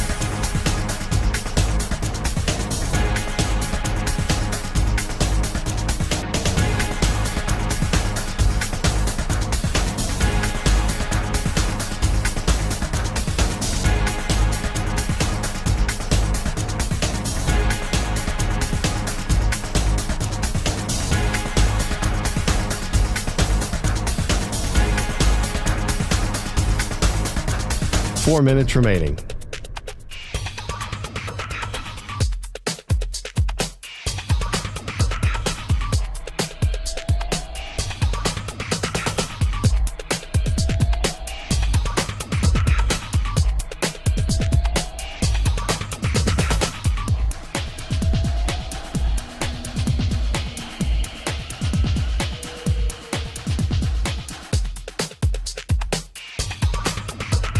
Three minutes, 30 seconds remaining.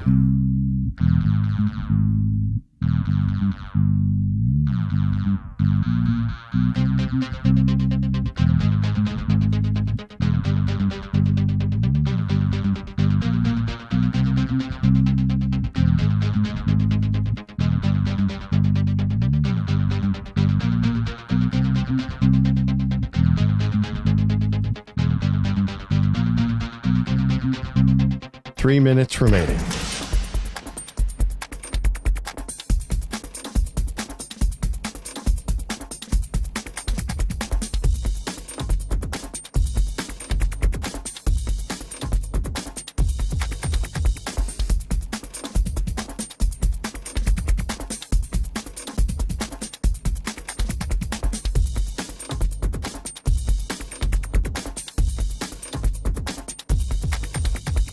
Two minutes, 30 seconds remaining.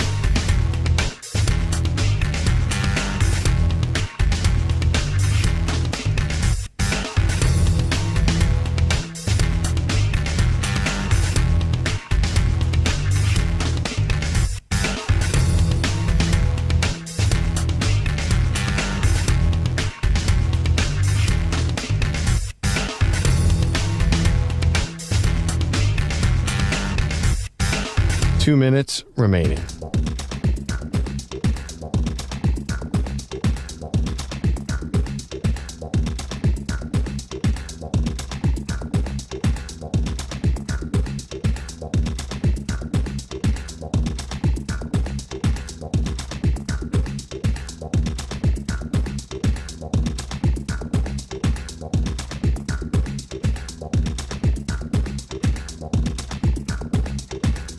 One minute, 30 seconds remaining.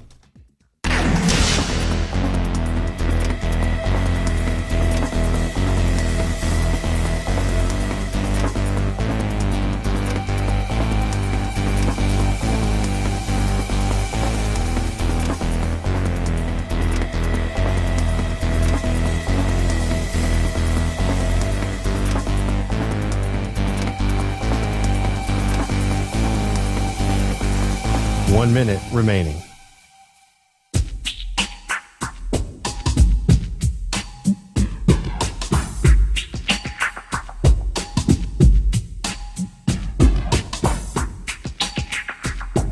Forty-five seconds remaining.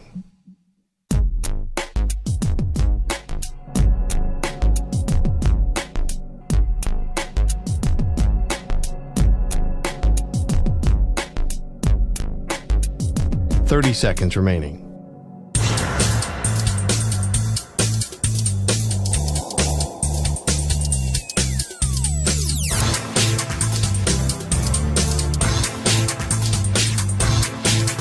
Fifteen seconds.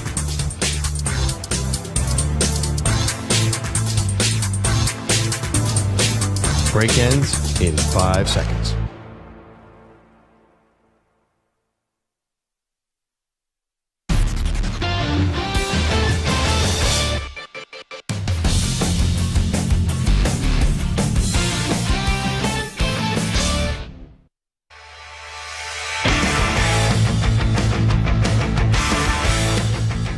The Zach Gelb Show is on the air across the nation on CBS Sports Radio.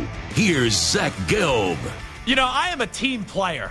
We just spent 20 minutes with Hot Take Hickey with his stupid takes. Bart Winkler is going to join us for Winkler Wednesdays coming up in about 10 minutes from now. But on the line with us is Bill's superfan, and also let's mention the day job too, because it's the most important.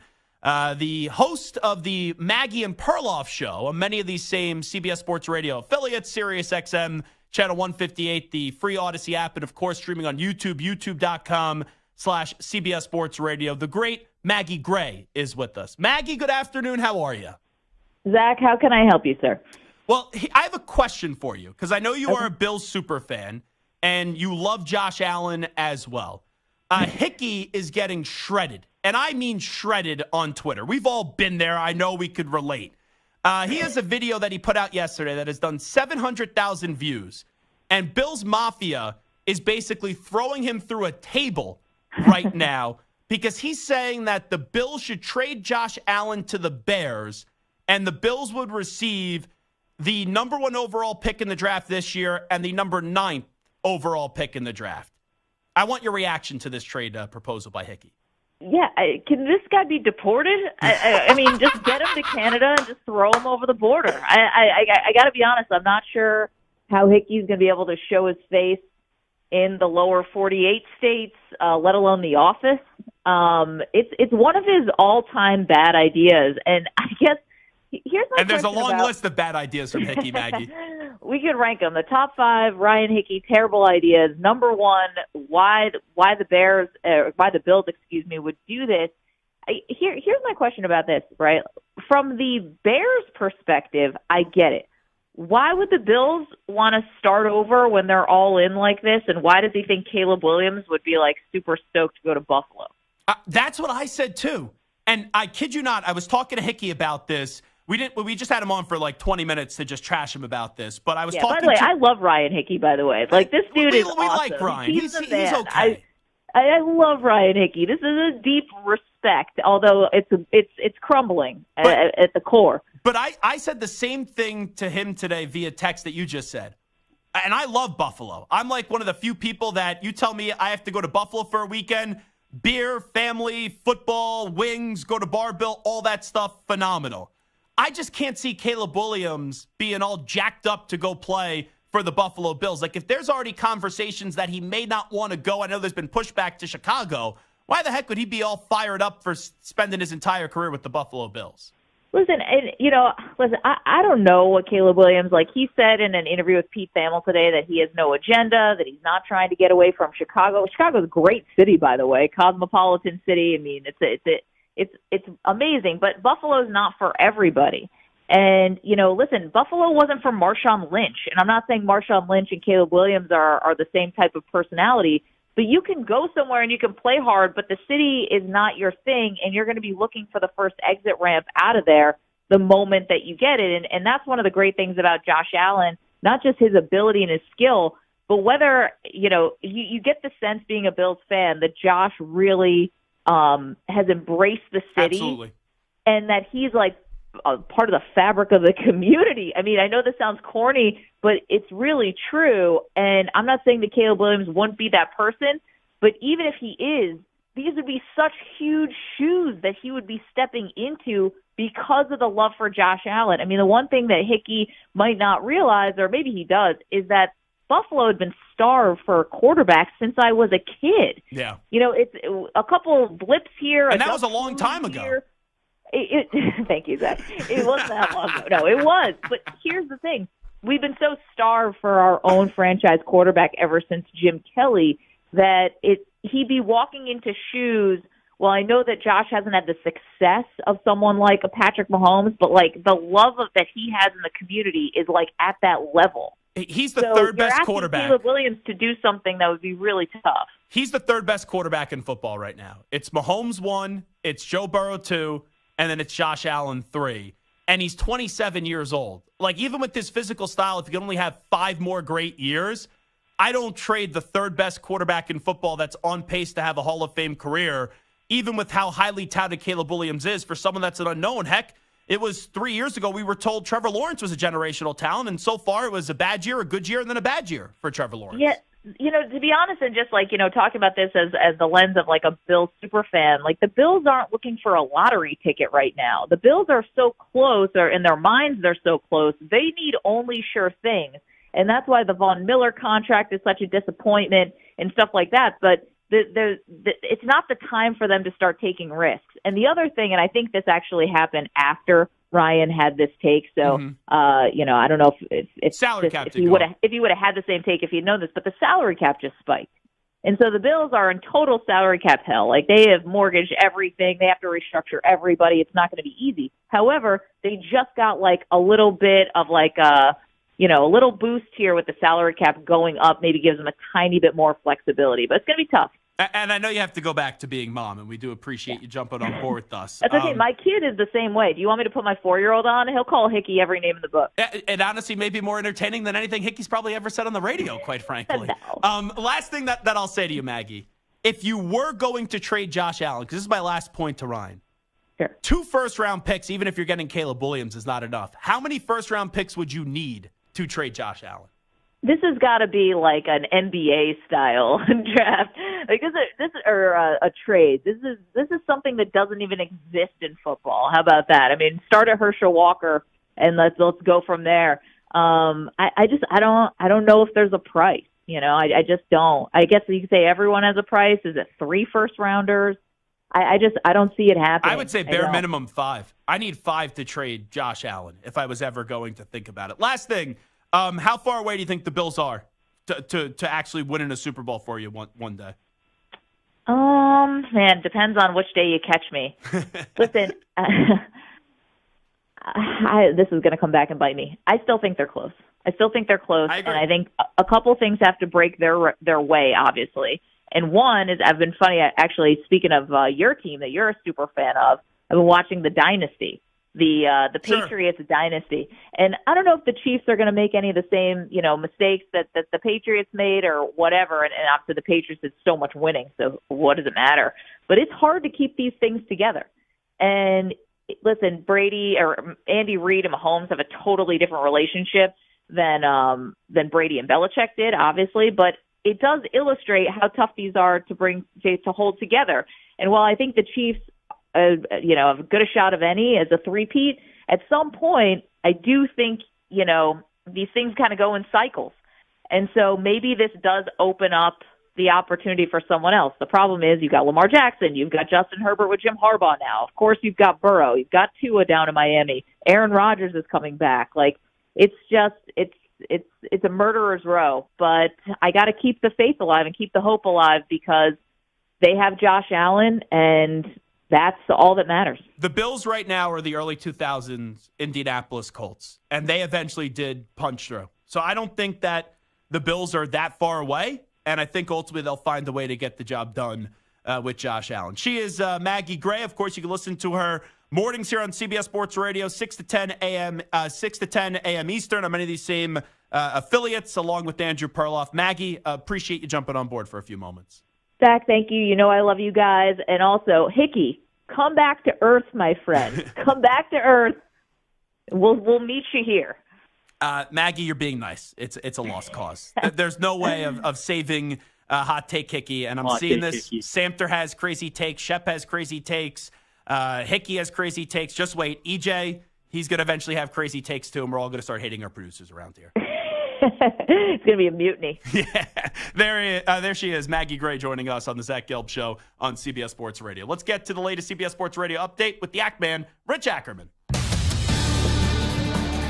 CBS Sports Radio. Sports Flag. Well, the Chiefs are freeing up money for Chris Jones' contract, L'Jarius Sneed as well. As a result, Marquez Valdes-Scantling is reportedly being released to save the team $12 million. Lance Leipold has engineered a remarkable turnaround in 3 years at Kansas, is now being rewarded handsomely, agreeing to a deal that will pay him more than $7 million a year. The Timberwolves look to extend their winning ways tonight and fend off the Thunder at the same time. They remain tied with OKC for the lead in the Western Conference. Minnesota will host the Grizzlies, going for its third straight win. The Thunder are off. The Clippers recently involved in a four-way tie for the conference lead, but have since dropped 3 games back and will host the Lakers tonight. Head coach Ty Lue said they need to cut down on mistakes. We turned the basketball over. During that stretch, we were 26-5. I think we were 10th in the league in live ball turnovers. And these last 7 games, we're 29th in the league in live ball turnovers. So that goes against your transition defense. That goes against not getting shots at the rim. And so we just got to be better with that. And so get back to take care of the basketball. The defending champs are a game in front of them. Denver will host the Kings tonight. I'm Rich Check. Football season never stops on CBS Sports Radio. Tune in to the JR Sport Brief Show weekdays, 6 p.m. Eastern, 3 Pacific, for the latest NFL and college football news. Live 24/7 on the free Odyssey app. CBS Sports Radio.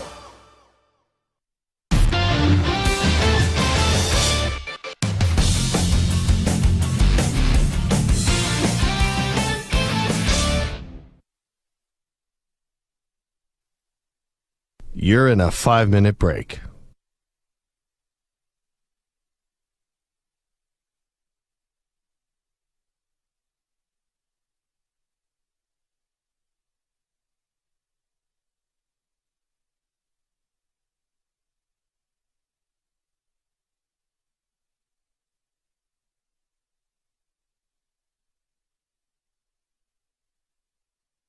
Four minutes, 30 seconds remaining.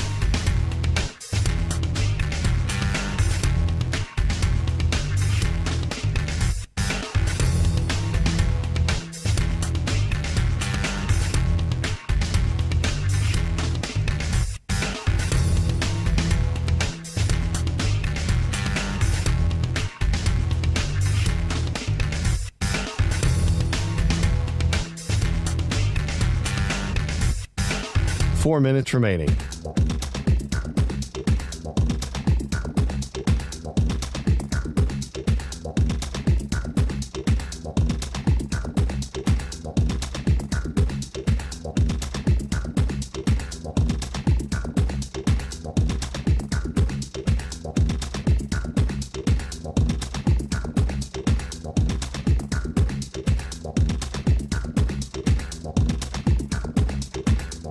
Three minutes, 30 seconds remaining.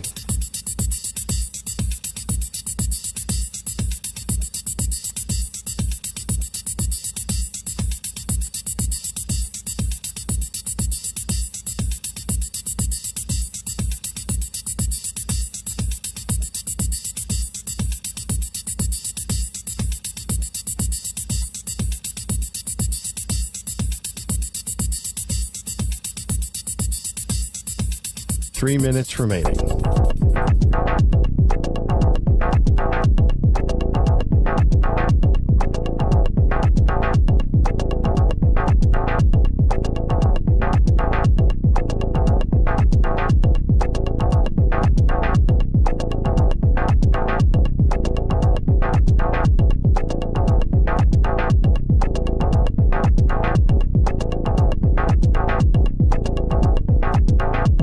Two minutes, 30 seconds remaining.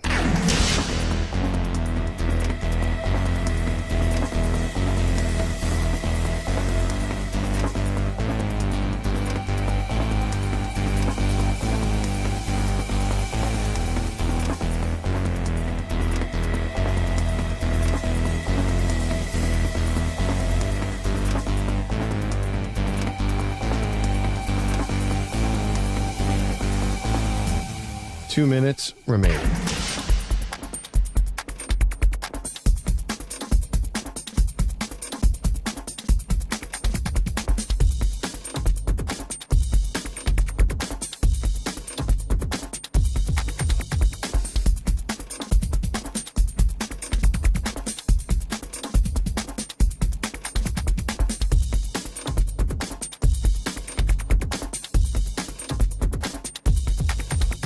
One minute, 30 seconds remaining.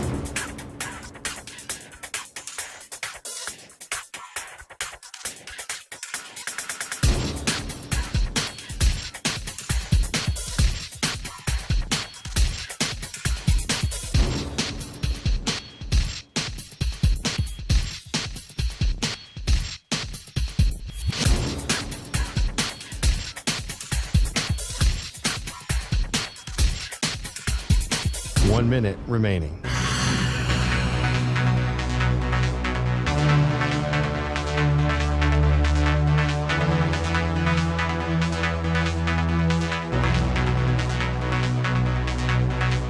$45 seconds remaining.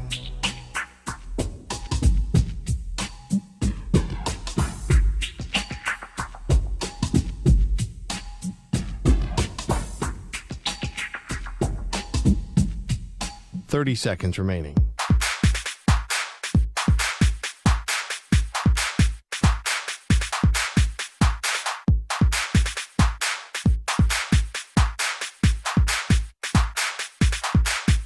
$15 seconds.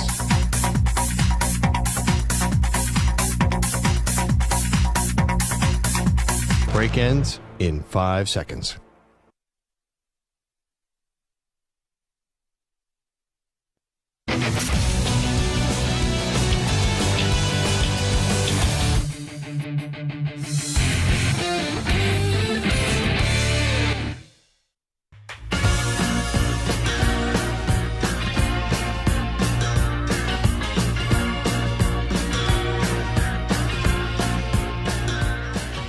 Now back to the Zach Gelb Show. All right, it is the Zach Gelb Show on CBS Sports Radio. I got good news and bad news. Samter, what do you want to hear first? Is it the good or the bad? Say bad. Bad. Thank you. Appreciate it. I thought you were going to say good and just be a contrarian. Bart Winkler had to cancel Winkler Wednesdays today. The heat went out at the daycare where his son is out. So they had to pick the little man up early. Bart texted me, said, my son is one of the few people I choose over you. So that's understandable. So we'll put Bart on next week for Winkler Wednesdays. The good news is this Hickey topic has really drawn a great reaction. I know what it's like to get almost 1 million views or basically 1 million views on a video. Sometimes a little bit more than that, if we're being honest. But to get 4.5. Yeah, 1 million. But for Hickey to get 700,000 views over a take where he says the Bills should trade Josh Allen and get the number 1 overall pick and draft Caleb Williams, that's really something. So give credit to Hickey, even though his take is just stupid. But I appreciate Maggie jumping on board with us, who just joined us a few moments ago. I thought the funniest line of that conversation, and I could hear Maggie wanting to punch through the phone and punch me in the face, was when I said yes, and that was a long time ago when she was talking back about her childhood with Jim Kelly to illustrate that point. But I want to take this topic now a step further. How many quarterbacks in the NFL would their team trade right now to go draft Caleb Williams? Like, how many teams would say, I'll keep my quarterback now and not trade that quarterback to go up to the number 1 overall pick? You tell me, Samter, if you want to interfere with any of the ones that I'm going to give. I don't think the Bills would trade Josh Allen. There's the scorching hot take. So I don't think the Bills would trade Josh Allen to go get Caleb Williams. It may have been a scorching hot take a day ago, but today it seems more like a moderate take after Hickey's argument. I wish we had Hickey on camera. His blood vessels were like pop. You know the video of the really pale kid on social media where you just see his, like, it looks like his brain is going to pop out of his head? That was Hickey towards the end of that segment. He was as red as a lobster, too. I would trade Tua Tagovailoa to go get Caleb Williams. The Jets, Aaron Rodgers, towards the end of his career, you would get rid of Aaron Rodgers to go get Caleb Williams. The Patriots, obviously, they're sitting at 3. I wanted the Patriots to tank this year to get the number 1 overall pick to draft Caleb Williams. The Chiefs aren't trading Patrick Mahomes. We all know that. Scorching hot take. The Raiders would do whatever it takes to go get Caleb Williams. The Broncos would do whatever it takes to go get Caleb Williams. This may be unpopular. I don't think the Chargers would trade Justin Herbert. I know Justin Herbert has a lot more still to prove, but I think he's on the right track, and now he's finally getting a competent head coach. So those are 3 quarterbacks right there. Allen, Mahomes, Herbert, you wouldn't trade to go get Caleb Williams. Deshaun Watson, I would get rid of him. The Steelers don't have a quarterback. Joe Burrow, I would not trade Joe Burrow to go get Caleb Williams. Here's an interesting one. Lamar Jackson. Because Caleb Williams has a better arm than Lamar Jackson. Lamar Jackson, though, has won 2 MVPs. I can't trade Lamar Jackson right now for Caleb Williams. And I don't know how much longer Lamar Jackson's going to be able to play. But once again, even with how highly touted Caleb Williams is Caleb Williams going to be able to win 2 MVPs? So I would not trade Lamar Jackson. I would not trade C.J. Stroud to go get Caleb Williams with what he's proved after this year. Trevor Lawrence, I would trade to go get Caleb Williams. Anthony Richardson, I would trade to go get Caleb Williams. Will Levis, I would trade to go get Caleb Williams. So that's just the AFC. There are 6 quarterbacks I would refuse to trade to go get Caleb Williams. Burrow, Stroud, Lamar, Herbert, Mahomes, and Josh Allen. I think that's fair, right? Samter, what about Trevor Lawrence? No, you know what? 3 years ago, you asked me that question. I say probably not, because when Hickey was talking about generational quarterbacks, he was one of them. Yeah. He hasn't lived up to it, so absolutely I'd make that move. All righty, I would get rid of Dak Prescott for Caleb Williams. That'd have to be like a sign and trade.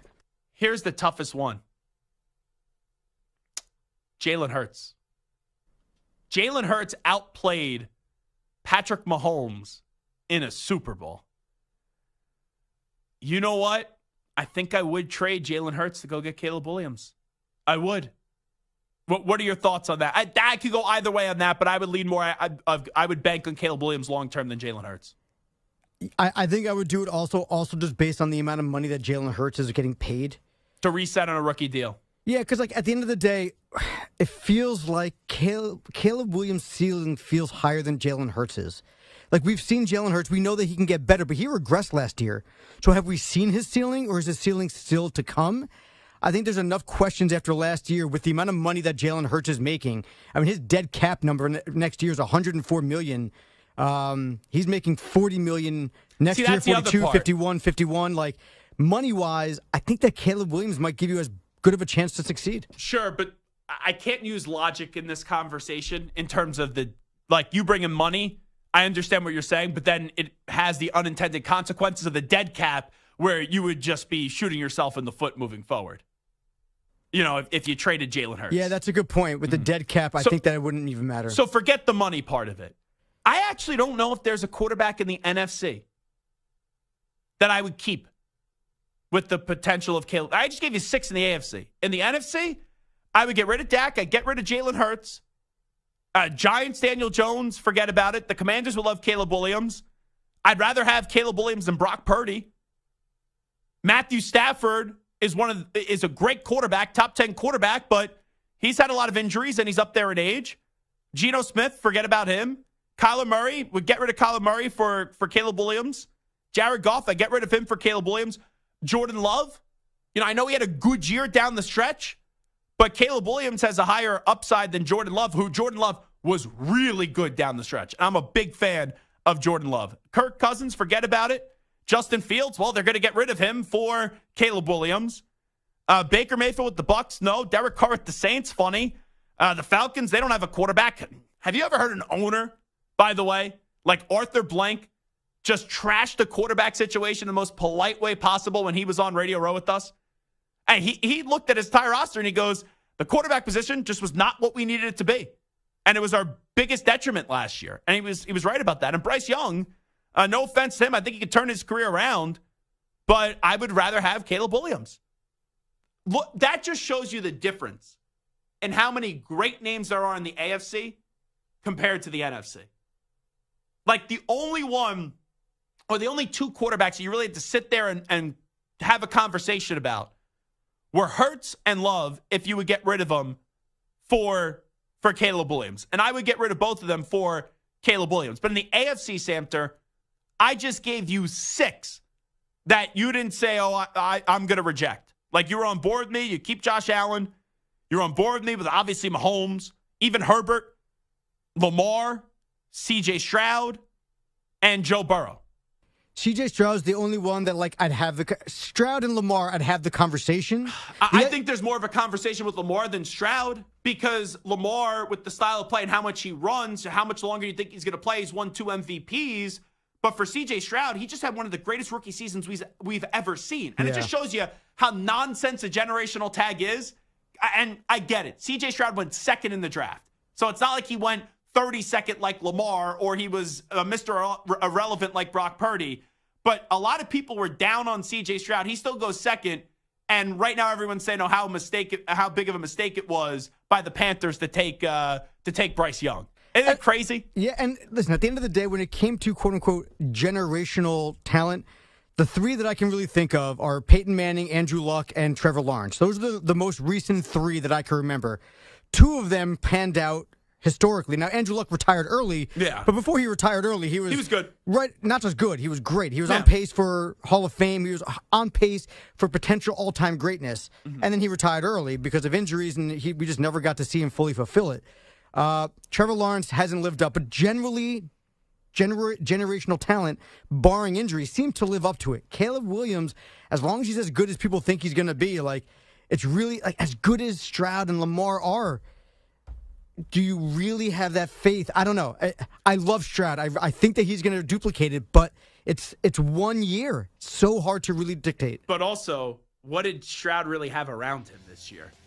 His best wide receiver was Nico Collins. He's the man. I get it, but was Nico Collins this great wide receiver before he got C.J. Stroud with the Houston Texans? He was solid, but he's not being talked about as a number 1 wide receiver. It's a great point. And that's what I want out of my franchise quarterback. Guys that make them better around you, and on third down, you have the full confidence they're going to get the job done, or under 2 minutes, you think there's no doubt they're putting that ball in the end zone. Eric Eager will join us from the Combine next.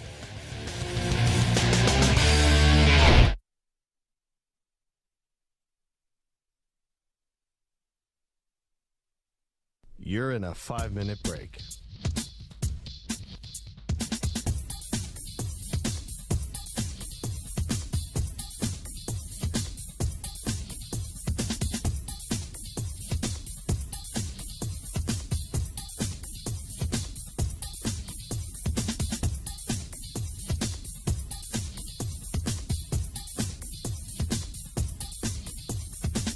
Four minutes, 30 seconds remaining.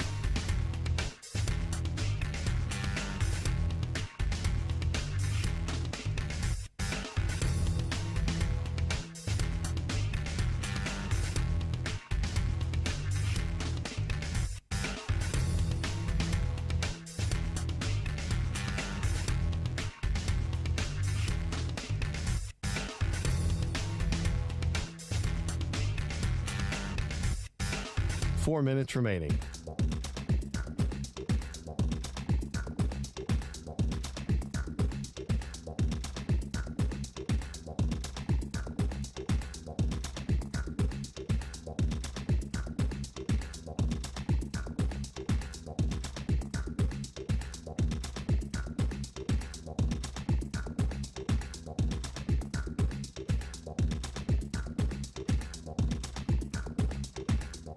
Three minutes, 30 seconds remaining.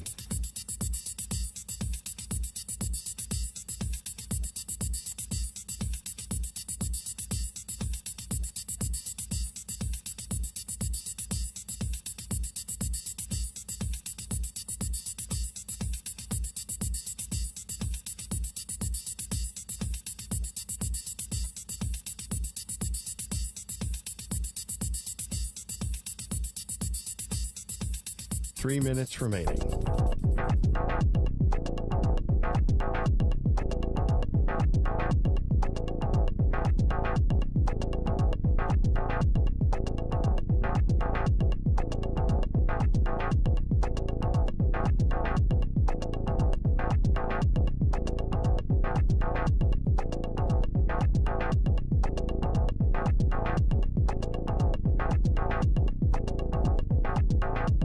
Two minutes, 30 seconds remaining.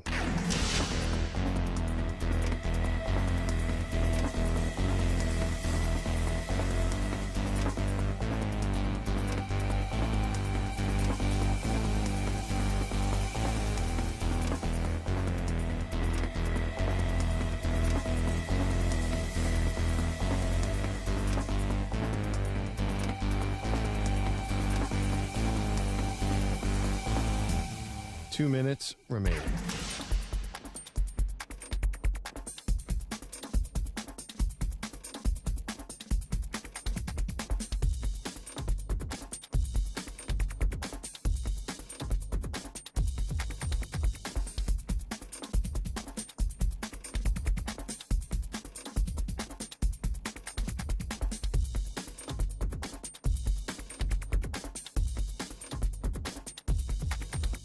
One minute, 30 seconds remaining.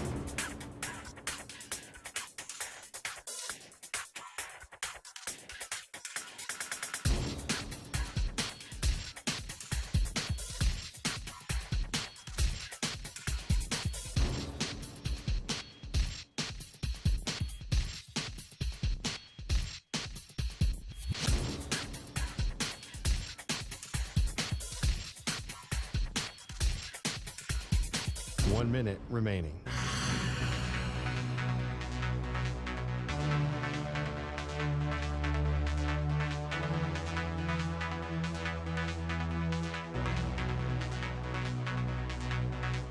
Forty-five seconds remaining.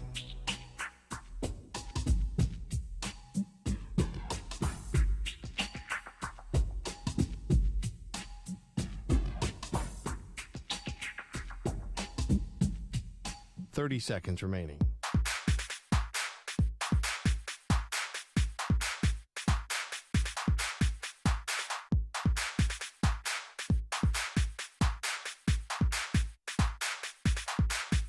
Fifteen seconds.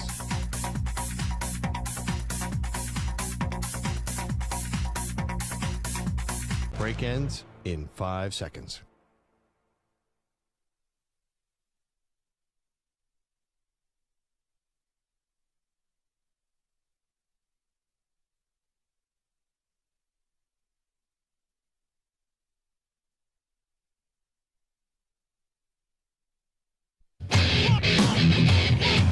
He's live. He's nationwide on CBS Sports Radio. This is the Zach Gelb Show.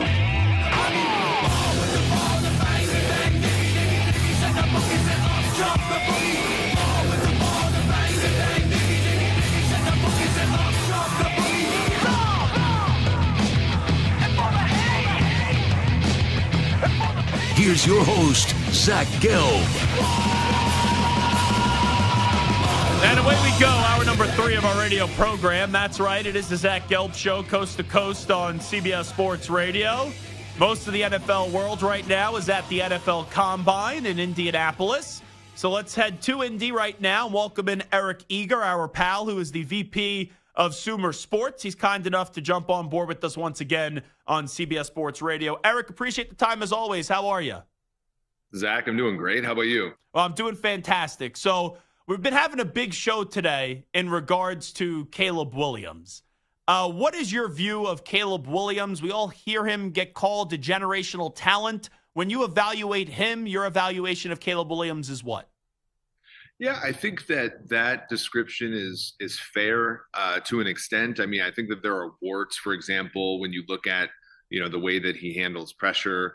There were some games in college football last year, for example, the one against Notre Dame, where it went off the rails a little bit. But I do think that when you look at arm talent and the things that these teams are looking for, as far as does he have every club in the bag as a quarterback, I think that he certainly has those.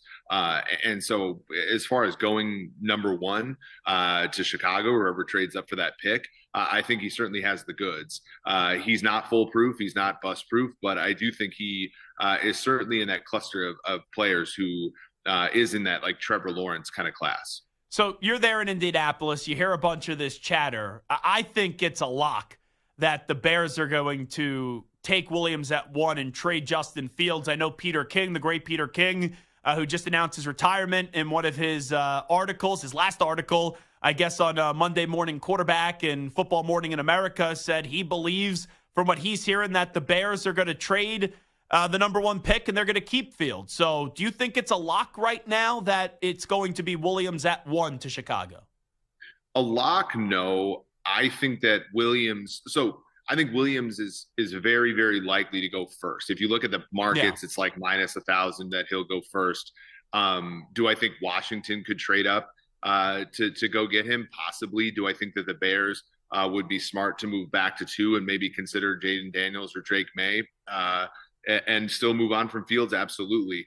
I think keeping Fields is probably the third best decision that they could make beyond, just staying at 1 and taking Williams, trading back to 2 and taking the second best guy on their board, and then staying with Justin Fields. To me, it doesn't matter. The Bears have, not necessarily given Fields the best as far as support is concerned, but that doesn't matter at this point. Like, you have to make the best decision based upon what the future holds. And even if Fields ends up being a $45 million quarterback, which is that's a pretty, eager estimate for him.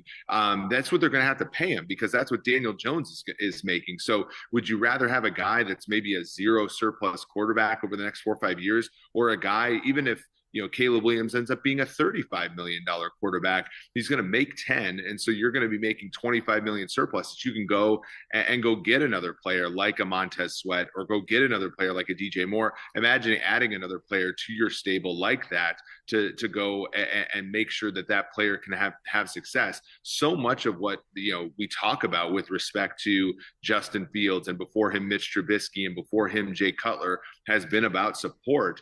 And I can't imagine going and paying Justin Fields $45 million just to make that support weaker and to make that argument again about the same quarterback. So with what you just said, it's fascinating. You're now the second person back-to-back days that we've had throughout this scenario where the Bears pass on Williams at 1, maybe trade back and still get some in return for the number 1 overall pick and still take a quarterback. Like, let's say I make Eric Eager the GM of the Chicago Bears. Are you taking Williams at 1, or are you maybe trading back to 2 or 3, rolling with May and Daniels, trading Fields, and then still getting some stuff in return and getting a quarterback of the future? I mean, before I got into this world, like the seminal paper that I read was by Nobel Prize winner Richard Thaler and Cade Massey, who's now a good friend of mine. The fact is we're not all that sure, and this research suggests that, between 1 and 2. Like, we think we know that Caleb Williams is definitively better than Drake May or Jaden Daniels, but we don't know.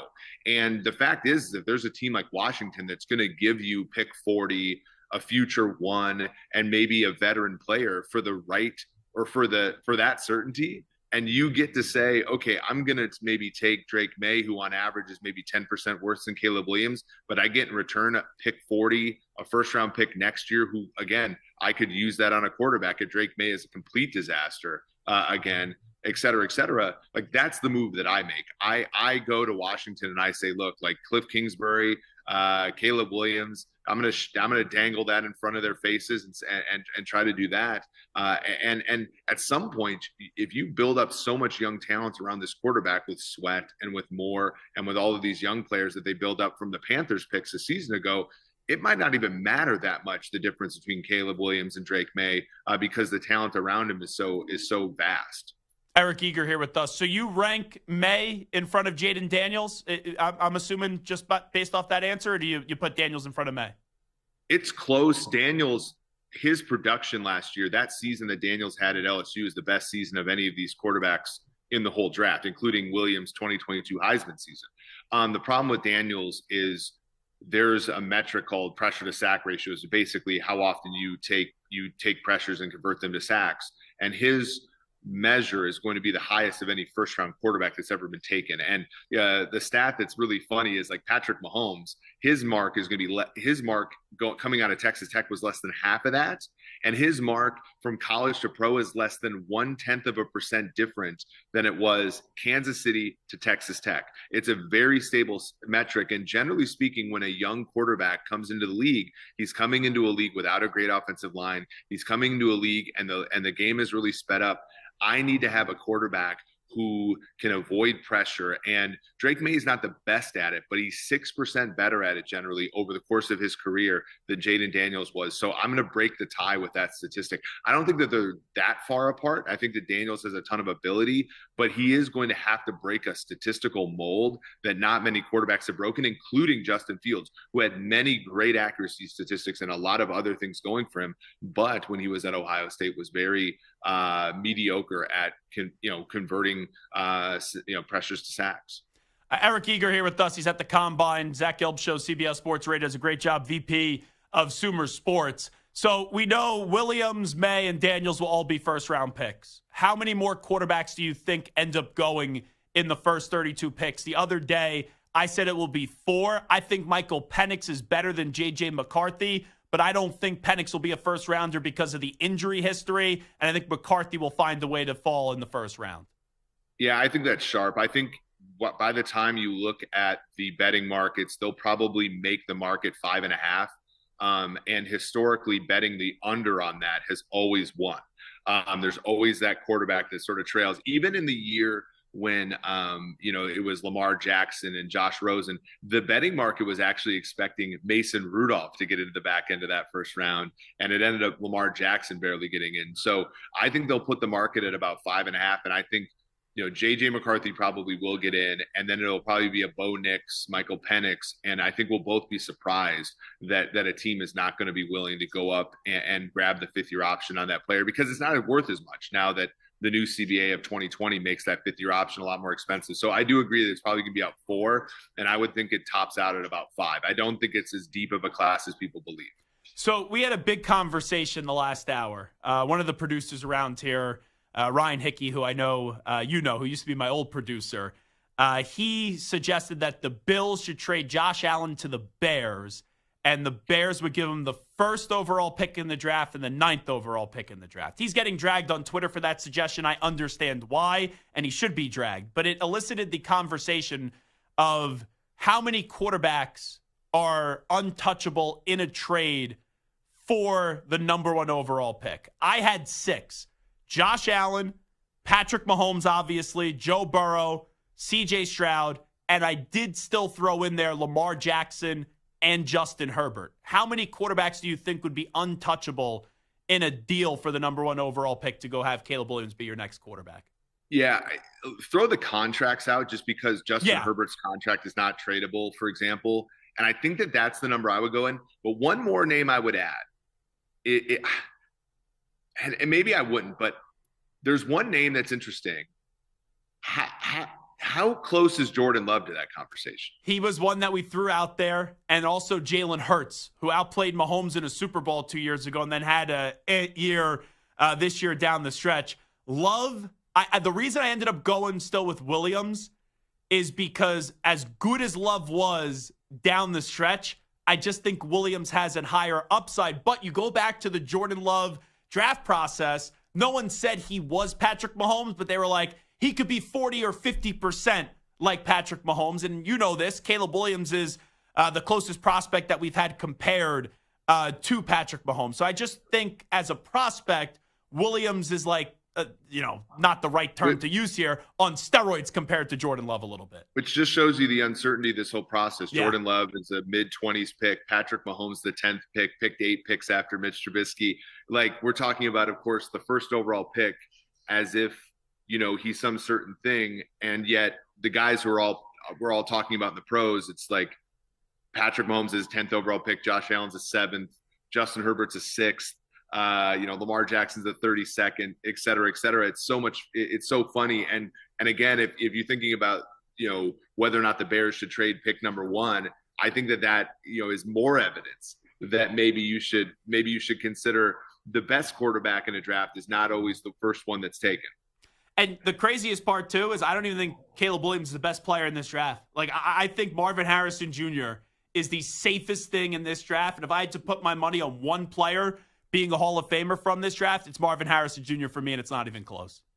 Yeah, and I think Arizona, if it gets to that pick, and I do think New England does trade out of that pick and let the first team that the team that wants a quarterback that's a better built team is going to trade up for that third pick. But if it gets to Arizona, I think Marvin Harrison to Arizona is the biggest lock of this draft from a betting perspective. But yeah, I think you're right, and he does seem like the most polished wide receiver prospect we've seen since Jamar Chase. Talking to Eric Eager for a few more moments on the Zach Gelb Show. He's the VP of Sumer Sports. What are your thoughts on Brock Bowers? Had a great college career, but I'm not going to lie. I saw him in person without pads on at the Super Bowl, and I was like, that doesn't look like the guy that I usually see that's on television. I was underwhelmed by Brock Bowers.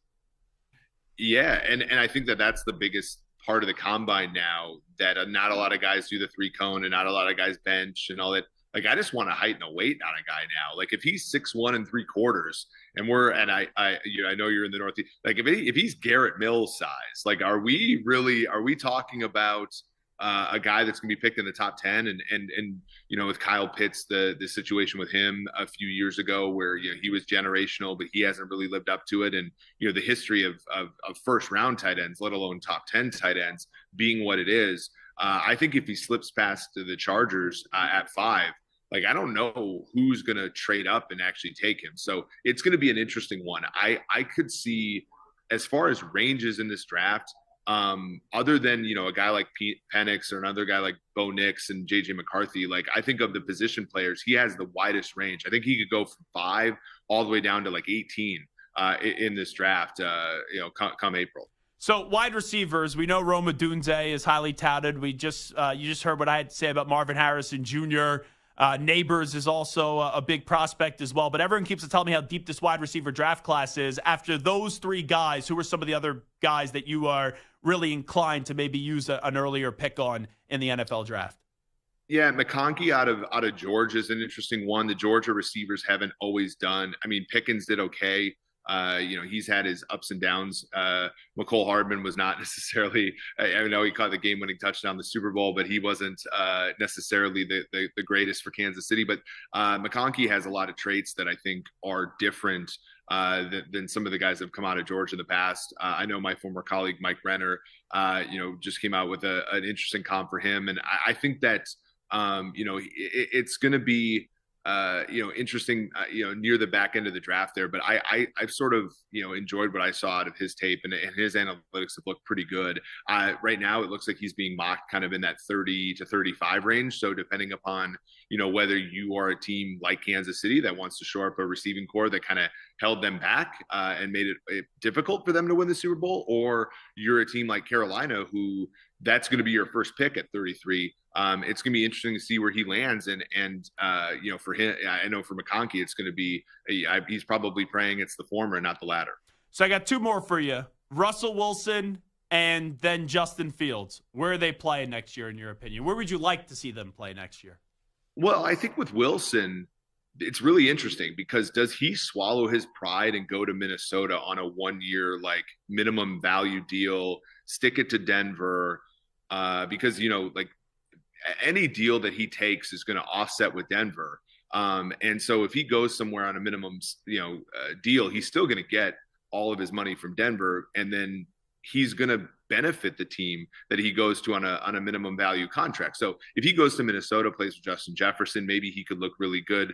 Kevin O'Connell's done a really good job with Kirk Cousins over the past couple of years, and even I think a passable job with guys like Josh Dobbs and Nick Mullins and so forth. So I think Minnesota as a bridge to maybe JJ McCarthy, or if the Vikings trade up and take Jaden Daniels, that could be a possibility there. I think for Fields, the natural one is the Falcons, but I think the Falcons are going to be heavy in on Kirk Cousins. So I think Pittsburgh's kind of the next one. Go there, with the Najee Harrises and the Jalen Warrens, and kind of, build that run game with an offensive line that had a really good second half of the year. When you look at Harris's efficiency, they really came on as an offense, not because Mason Rudolph was anything special, but because they were able to actually move the line of scrimmage down the stretch. That's kind of the ingredient for Justin Fields being a plus player at the quarterback position. Last thing I'll ask Eric Eager, the VP of Sumer Sports. So I remember in the summer when we had you on, and you were talking about the Texans, how they could be better than what people think. And the Texans were not only better than what people think, then a whole lot better than what people thought, making the playoffs and winning a playoff game. I know we haven't seen the draft unfold yet. I know we haven't seen free agency get underway yet. Is there a team maybe right now that you're already starting to have a little buzz about how you think their offseason's going to play out?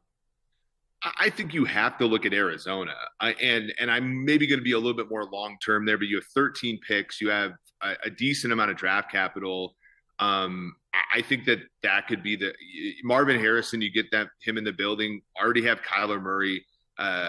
There's some of the formula that Detroit had, where you have a veteran quarterback who's a former number 1 overall pick. You have a coach who I think has a clue. The way in which they beat Philadelphia with the onside kick. There's very clearly some strategy in that building that you like, and they're going to be able to build it, I think, from the ground up. And that division, when you look at Seattle, LA, I think LA was punched above their weight class certainly last year. Seattle's going to be breaking in a new coach, and San Francisco, every single year, San Francisco is either going to be in the NFC Championship game or better, or they're going to lose 10 games. That's empirical. So I think that there's a path for Arizona to eventually be pretty good in that NFC West, and whether it's the Detroit path where it's a couple of years before they're good, or it's the Houston path where they're good almost immediately after putting a bunch of draft picks in place, it remains to be seen. But I like what Arizona's doing. Make sure you check out Sumer Sports. He's the VP, Eric Eager. Eric, always great to see you. Thanks so much for doing this. Zach, thanks for having me on. Take care. You got it. Eric Eager joining us on the Zach Gelb Show on CBS Sports Radio, live from Indianapolis, the site of the 2024 NFL Combine that is underway. All righty. We will take a timeout. When we come on back, there have been some grades from the NFLPA about coaches and owners. I'll give you my biggest takeaways from that when we return. You're in a 5-minute break.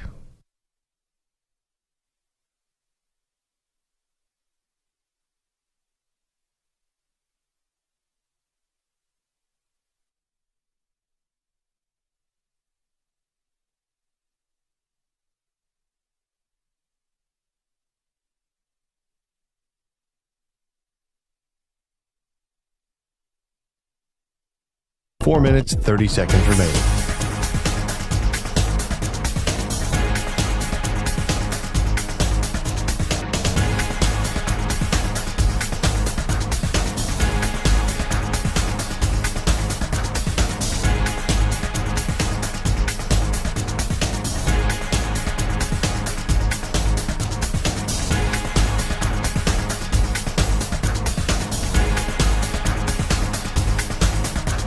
Four minutes remaining.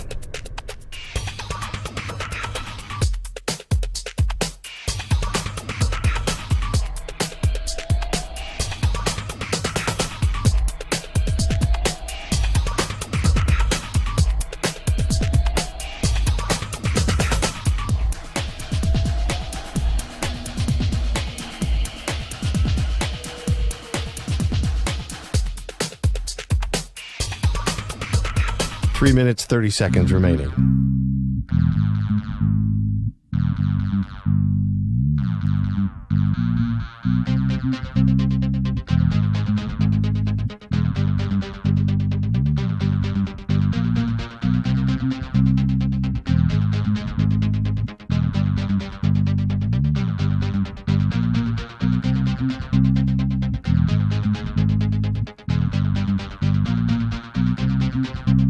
Three minutes remaining.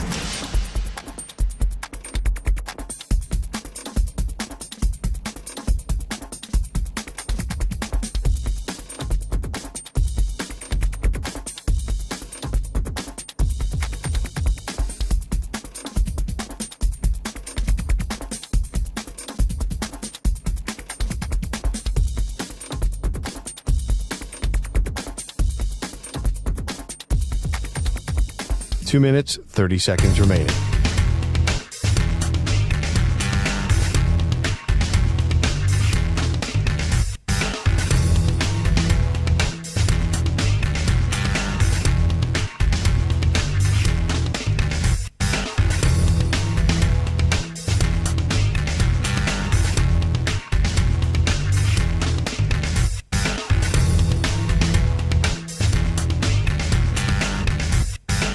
Two minutes remaining.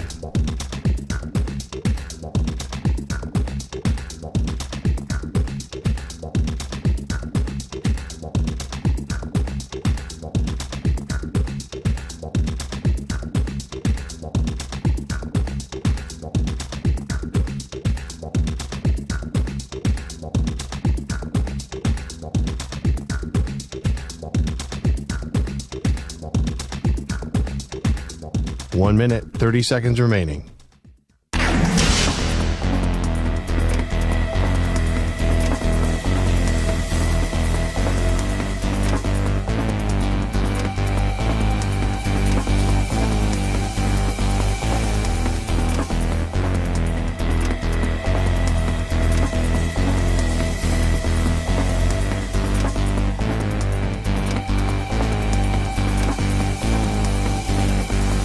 One minute remaining.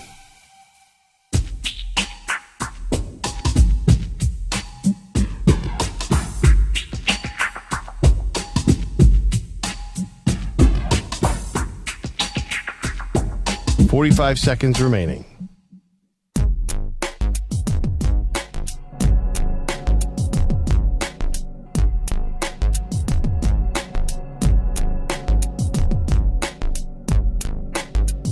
Thirty seconds remaining.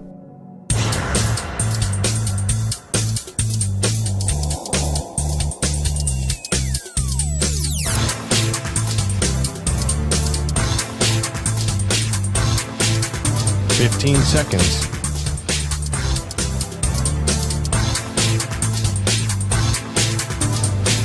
Break ends in 5 seconds.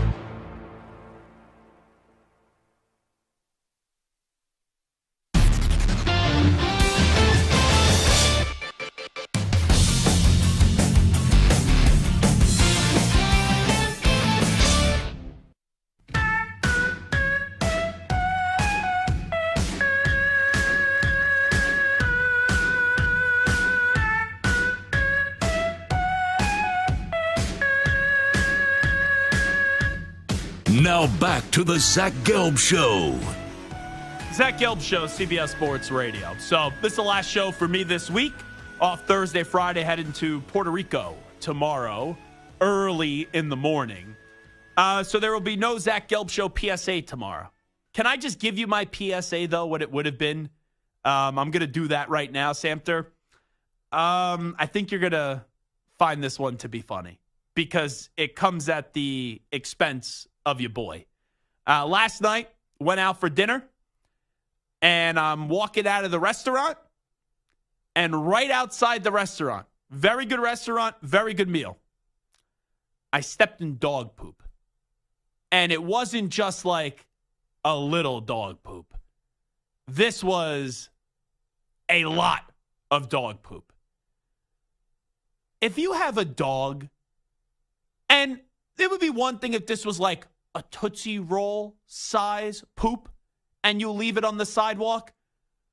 But like I for a second thought that it could have been in the city. I thought this was like human poop for a second. After you like maybe had a Delta 9 Brian Munchie special. Seriously. And you had to maybe go take a number 2. I couldn't believe how much dog poop I stepped in last night. What is wrong with people? Your dog takes a deuce. You got to pick it up. And this was so much poop that it may have been tough to pick it up. You have to at least make an effort. I was so annoyed, and I was wearing nice shoes last night. And it was right when you stepped outside of the restaurant, and it was raining too. I had to go into the gym of my my apartment when I got home. And there is a steam sauna area and a bathroom area. And I had to I wasn't bringing the shoe in my apartment. I had to run it under the sink water just to get some of the poop off. And then I ended up taking a toothbrush and had to scrub the rest of it off. Instant night ruiner. I had such a great evening last night, and I'm leaving the restaurant, and I step in like this dog must have been King Kong, for crying out loud. I couldn't believe how much dog poop I stepped in last night. You have a dog, and I used to have a dog. I love dogs. I'm thinking about adopting a dog within a year. You know, that's something that's crossed my mind. But how could you be that inconsiderate to not pick up your dog's poop? Like sometimes you run out of a bag or something like that, okay. But this person clearly saw the poop was too big and didn't want to pick it up. And there have been a lot of times now, and I've noticed this more than ever, where I'm walking around the city. There is so much dog poop in the city right now, and I can't tell. It's like a daily occurrence.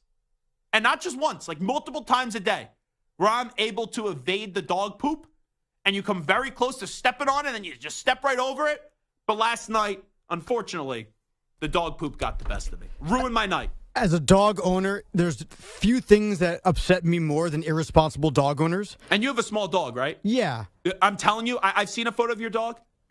Think of your dog just as poop.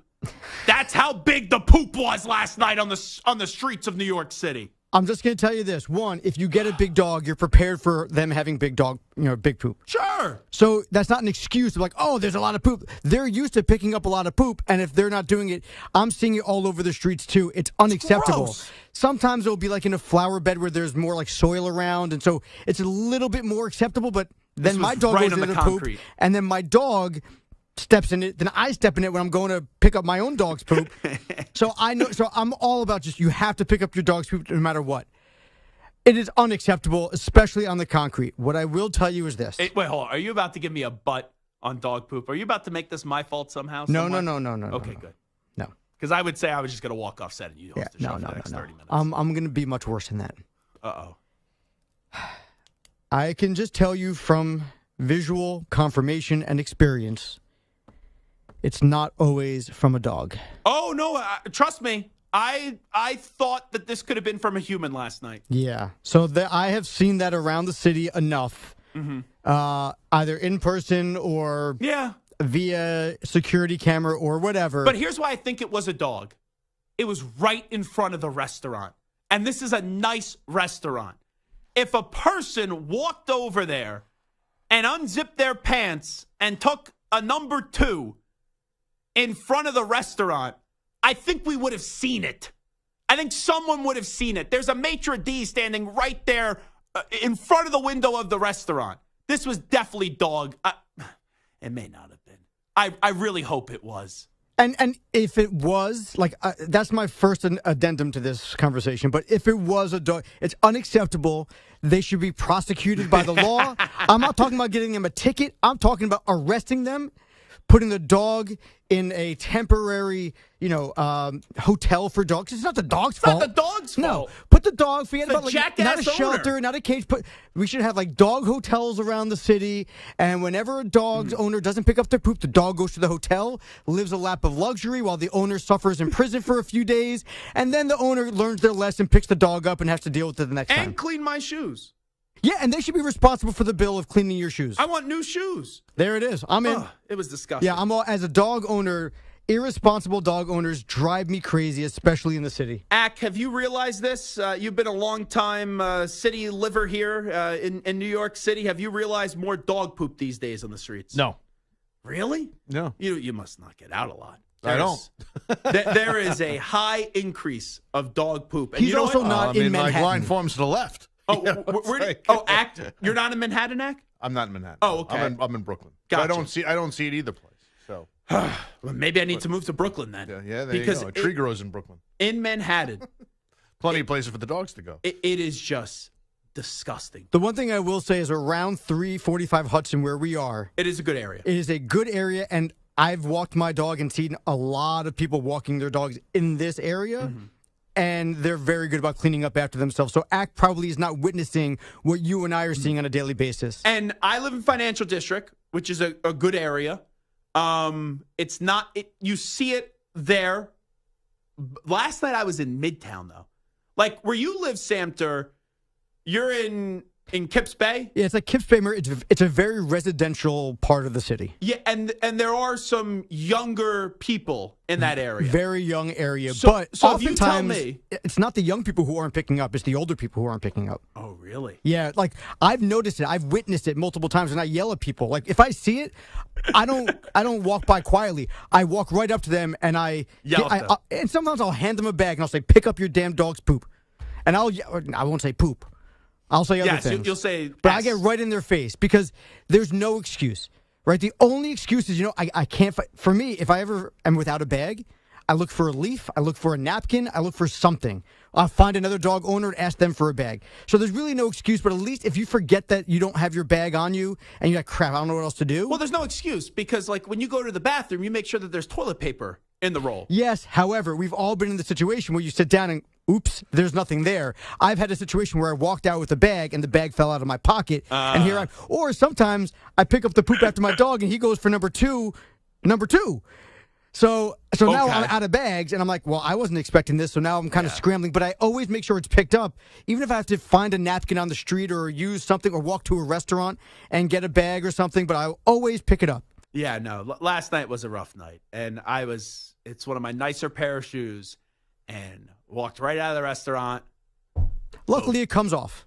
Yeah, but I mean, it's annoying, but it comes off. Still, though, today, it gets in your head, and you think you're smelling it because you smelled that vile smell last night. Go get a cheap toothbrush and just do like a quick, That's like what I did. I used 2 toothbrushes last night. I just got an industrial-sized pack of toothbrushes. 2 of them I used to clean out the shoes because some dope let their dog poop on the. And I'm hoping it's a dog. And just make sure that you got rid of those toothbrushes. I mean, I've seen people like swap things around by mistake. To the neighbor. I mean, your teeth look a little bit discolored today. I'm just going to say. No. I threw them in the trash. I threw them in the garbage room. Please, come on. All right, it is the Zach Gelb Show on CBS Sports Radio. What a show this has been today. Well, come on back. NFL PA grades have been out for coaches and owners. There's a few surprises. We'll get into that on the other side. Update time first. A man that avoids the poop in New York City. And I'm very jealous of him. He is the great Richard Ackerman. CBS Sports Radio. Sports Flag. Always have to be aware of your surroundings. That's New York for you. Teams are getting salary cap situations in order, and the Chiefs have a couple of key players they need to re-sign. So, as a result, Marquez Valdes-Scantling is a cap casualty, reportedly set to be released to free up $12 million. Lance Leipold has put some life into the Kansas football program, and upgrades are coming, including one for the head coach, with Leipold reportedly getting a new deal that will pay him $7 million a year. The defending champs are getting hot at the right time and will host the Kings tonight, looking to make it 4 straight wins. They're currently 2 games off the lead in the Western Conference. Denver lived into the All-Star break, but head coach Michael Malone told the Jim Rome Show they've been the opposite since returning. What I'm really impressed with, not just with Nicola, but our group, we have lost 3 games in a row going into the All-Star break. Not ideal. So the challenge was coming out of the break to hit the ground running and find a way to get back to playing at an elite level. And then 3 games so far, we've done that with Nicola leading the charge. The conference co-leaders, the Wolves, are home to take on the Memphis Grizzlies. Number check. He always has a rant. He always has a take. He's Jim Rome, and he's only on CBS Sports Radio. CBS Sports Radio.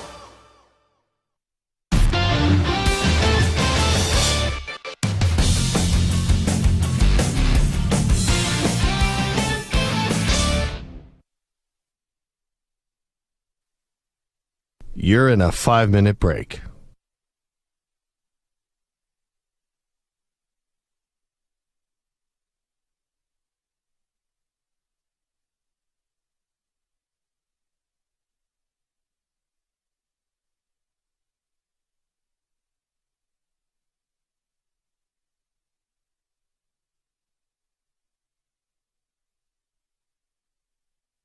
Four minutes, 30 seconds remaining.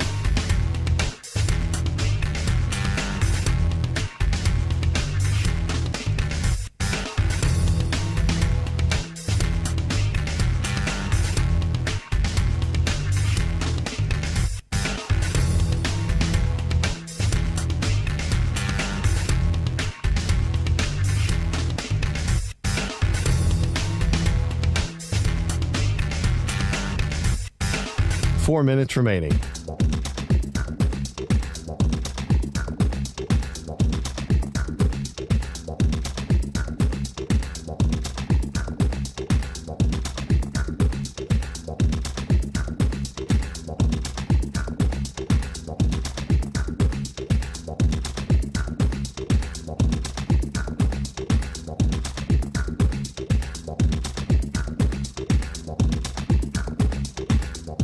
3 minutes, 30 seconds remaining.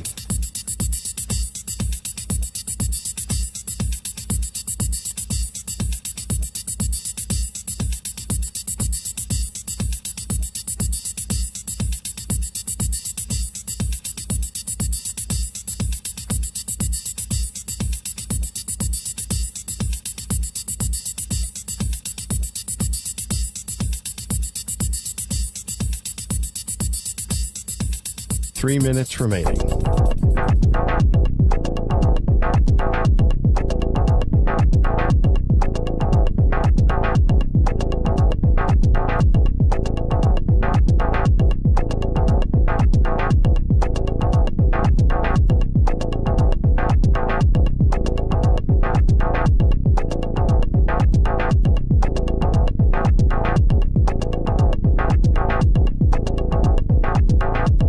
Two minutes, 30 seconds remaining.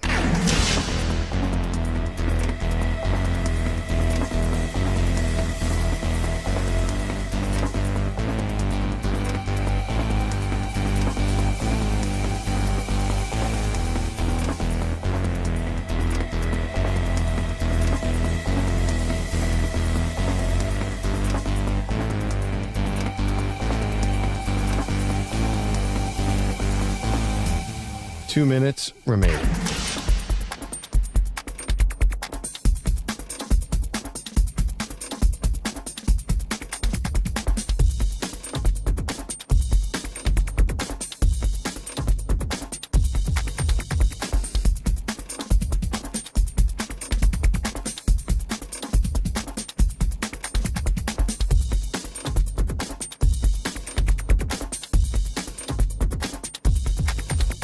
One minute, 30 seconds remaining.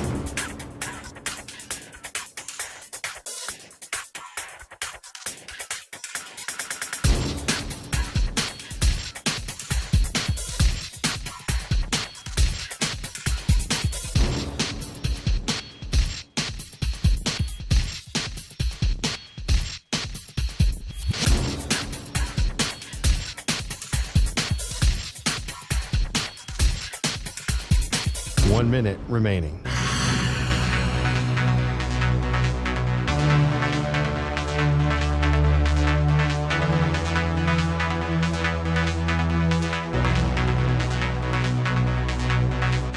Forty-five seconds remaining.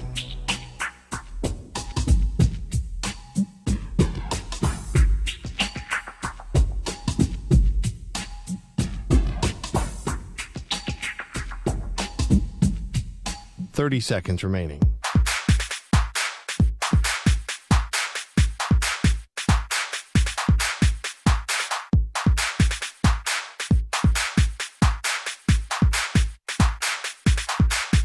Fifteen seconds.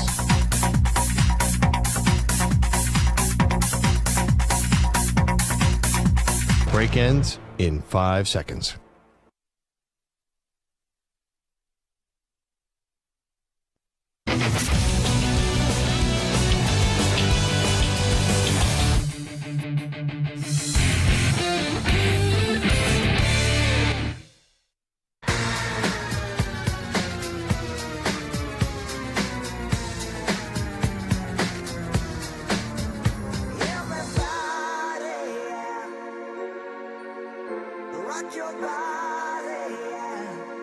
Hey, this is Howie. And this is Nick. From the Backstreet Boys. And you're listening to the Zach Gelb Show on CBS Sports Radio. And guess what? Zach is back. All right. He's live. He's nationwide on CBS Sports Radio. This is the Zach Gelb Show. It's time to answer Ask the Pros question of the day. It's brought to you by O'Reilly Auto Parts. Will in D.C. says, Zach, which head coach right now in the NFL would you least want to play for? You can submit a question by tweeting at CBS Sports Radio at Zach Gelb using the hashtag #AskThePros. Think O'Reilly Auto Parts for all your car care needs. Get guaranteed low prices and excellent customer service from the professional parts people at O'Reilly Auto Parts. I think my answer may surprise some people.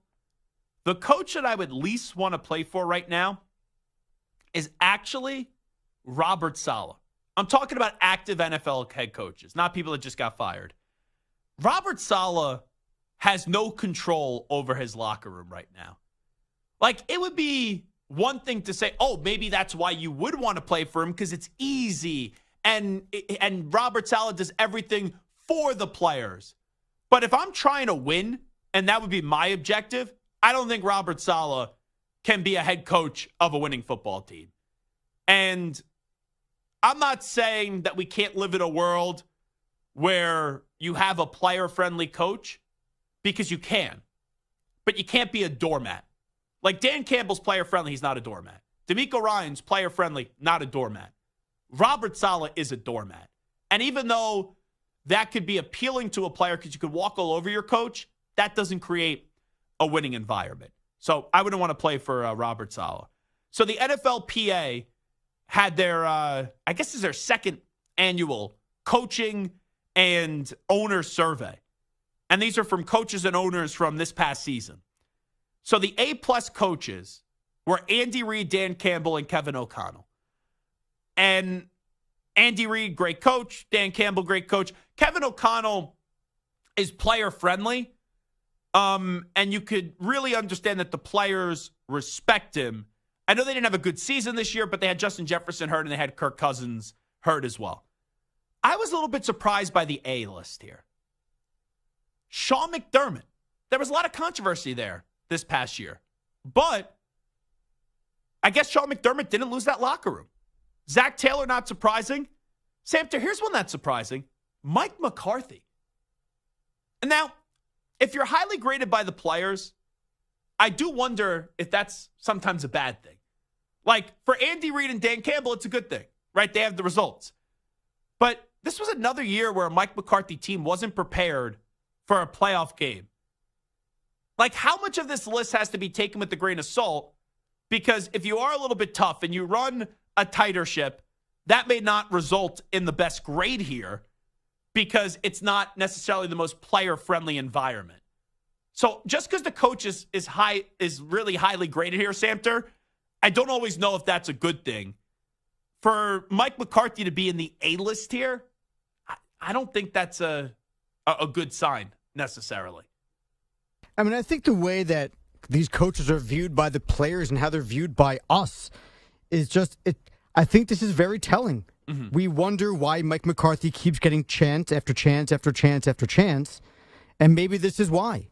You know, you talked about this a lot, especially with Nick Sirianni. You want a coach who's player friendly. Which, by the way, yep, Nick Sirianni's also an A-list coach. I'll give you the A's real quickly, and I'll let you continue. McDermott, Taylor, McCarthy, McVay, Mike McDaniel, Nick Sirianni, Tomlin, Shanahan, Carroll. On that list, I would not want to play for, or I don't think McCarthy should be employed right now. I don't think Sirianni should be employed right now. Just on that list. Right. And so what you say with Sirianni often is you want a player's coach who's not someone that you can walk all over. And that kind of seems what Sirianni is.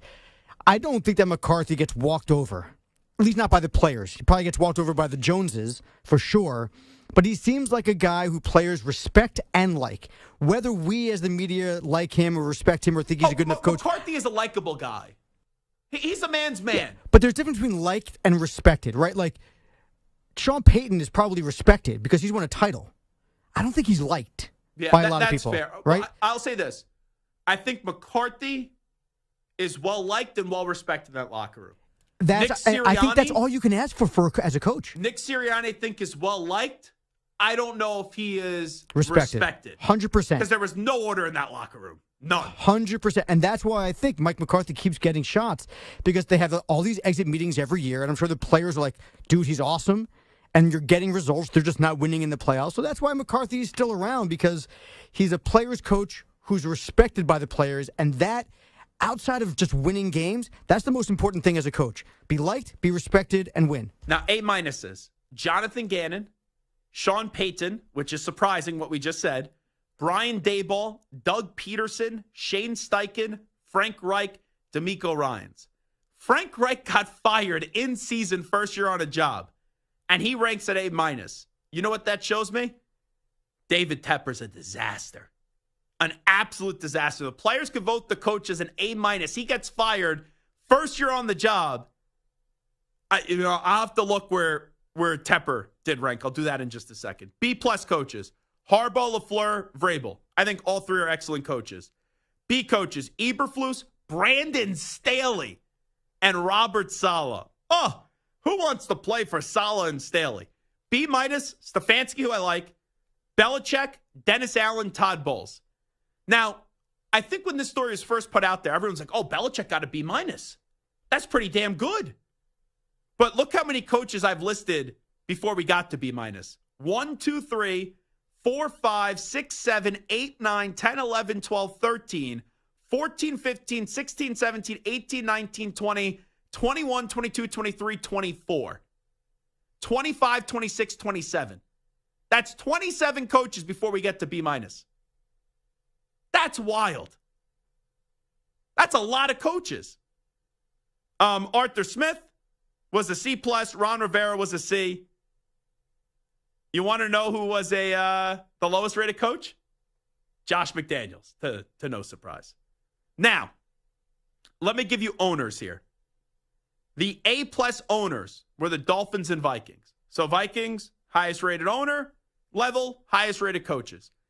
Eagles were an A, Broncos, Jaguars, Ravens, Packers, A.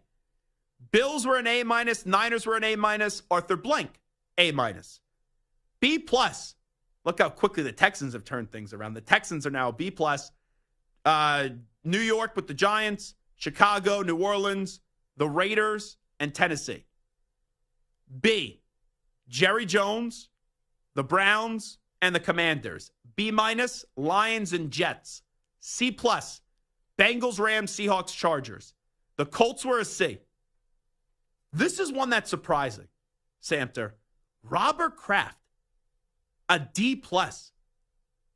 I'm shocked by that. Robert Kraft is one of the legendary NFL owners, and he's very friendly with Michael Rubin, and they're nowhere close in age, and you see how many players that Robert Kraft hangs out with. I'm surprised. And a lot of it is because people think the Patriots need some upgrades with facilities. I'm surprised that Robert Kraft was a D+. That's shocking to me. And he seems likable, but let's also remember, this Patriots roster, we think about the Patriots who won titles. Oh, they're terrible roster. There's only a few guys on this roster who were with any of those teams that won a title. Yeah. So it's kind of hard for this current roster to kind of look at Robert Kraft and, if you were to ask the Edelmans, the Bradys, the Welkers, the Richard Seymours, the Wilforks, they're going to heap praise on Kraft. This current roster probably doesn't know that Kraft very well. Plus, Kraft has been embroiled with his own legal stuff, has not been winning. But I'm just saying that the rub and tug situation that was going on in Florida, that was years ago. Yeah, but what I'm saying is these players haven't seen that part of Robert Kraft, where he was probably around a lot, hanging out with Tom Brady, dancing and partying, winning championships. They're seeing probably a different or maybe even a more distant Robert Kraft. So who knows? David Tepper, the only surprise here is he's not the lowest ranked owner. He was a D. There were 4 owners that were below David Tepper. The Glazer family was a D-. Surprised by that. The Steelers, the legendary Rooney family, they were an F. The Cardinals, I could understand it with Michael Bidwell. Talk about controversy. He's been embroiled in a lot. Here's the biggest surprise, though. This was an F-. I didn't even know they went this low. I thought if you just got an F, that was it. The Chiefs. The Kansas City Chiefs. Clark Hunt, lowest ranked owner. That's stunning to me. And I was reading, because, it's a long article, so things get aggregated, that the players wanted improvements in the locker room. And all he did, because of a shortened offseason after winning a championship, was give them new chairs. Think about Kansas City. Do we ever hear a negative thing out of Kansas City? Andy Reid, jolly, friendly environment. You have the best quarterback in the game. You have one of the more popular players in the game in Travis Kelce. And the team that has won back-to-back Super Bowls and has won 3 Super Bowls since 2020, excuse me. They are, it was January 2020, or February 2020 when they won their Super Bowl. They're the lowest ranked owner? Santa, how does that one make any sense? Sometimes it just shows you when you win, there's sometimes sacrifices. Some guys don't end up getting paid. right? When you have all these guys and they have to go elsewhere. But, man, I'm just shocked. If you would have said who's the lowest ranked owner on this, I would have said without a doubt it would have been David Tepper. There are 4 owners in front of David Tepper. The Bucks, surprising. Steelers, surprising. Kansas City, surprising. Cardinals, not that surprising. I'm shocked about the Chiefs having the worst ranked owner. And we don't hear anything negative about the Hunt family. You know what I mean? Like there are owners that we hear negative things, so I wouldn't be surprised. Like if people were negative about Jerry Jones, I wouldn't be all that surprised. If people Players were negative, like Jerry Jones, though. What? Oh, sure. I'm just saying, like we hear a lot of things about Jerry, good and bad. So we don't hear anything about the Hunt family. We don't hear anything good or bad about the Hunt family. So it is very surprising, especially when teams are winning and maybe guys aren't getting paid. Maybe there's a lot of guys who were cut from the Chiefs, were like go by the Chiefs or traded or whatever, who feel a certain way because they're no longer there. Like the Tyreek Hills or the Juju Smith-Schusters who kind of got, unceremoniously let go. Maybe they feel a certain way, but that shouldn't be enough to be last. I mean, they've won 3 Super Bowls in 5 years. The team is happy. Everyone seems good. The head coach was the number 1 rated head coach. That's my team. How could you rip my owner? I don't get it. I'll put on the Chiefs hat here. That's ridiculous. Clark Hunt, you want to give me $1 million? I'll come play for your franchise tomorrow. All right, it is the Zach Gelb Show on CBS Sports Radio. Today was an interesting show. The 4 p.m. hour went off the rails a little bit, but in a good way. Big thanks to Maggie Gray, Hot Take Hickey stopping by, Eric Eager, the VP of Sumer Sports. Big thanks to Stu Botcher and Moist Mike as well, each and every one of you. I'll be back on Monday. Robin Lundberg tomorrow, Amy on Fridays. I'm off to Puerto Rico. We out. Bye-bye. Peace.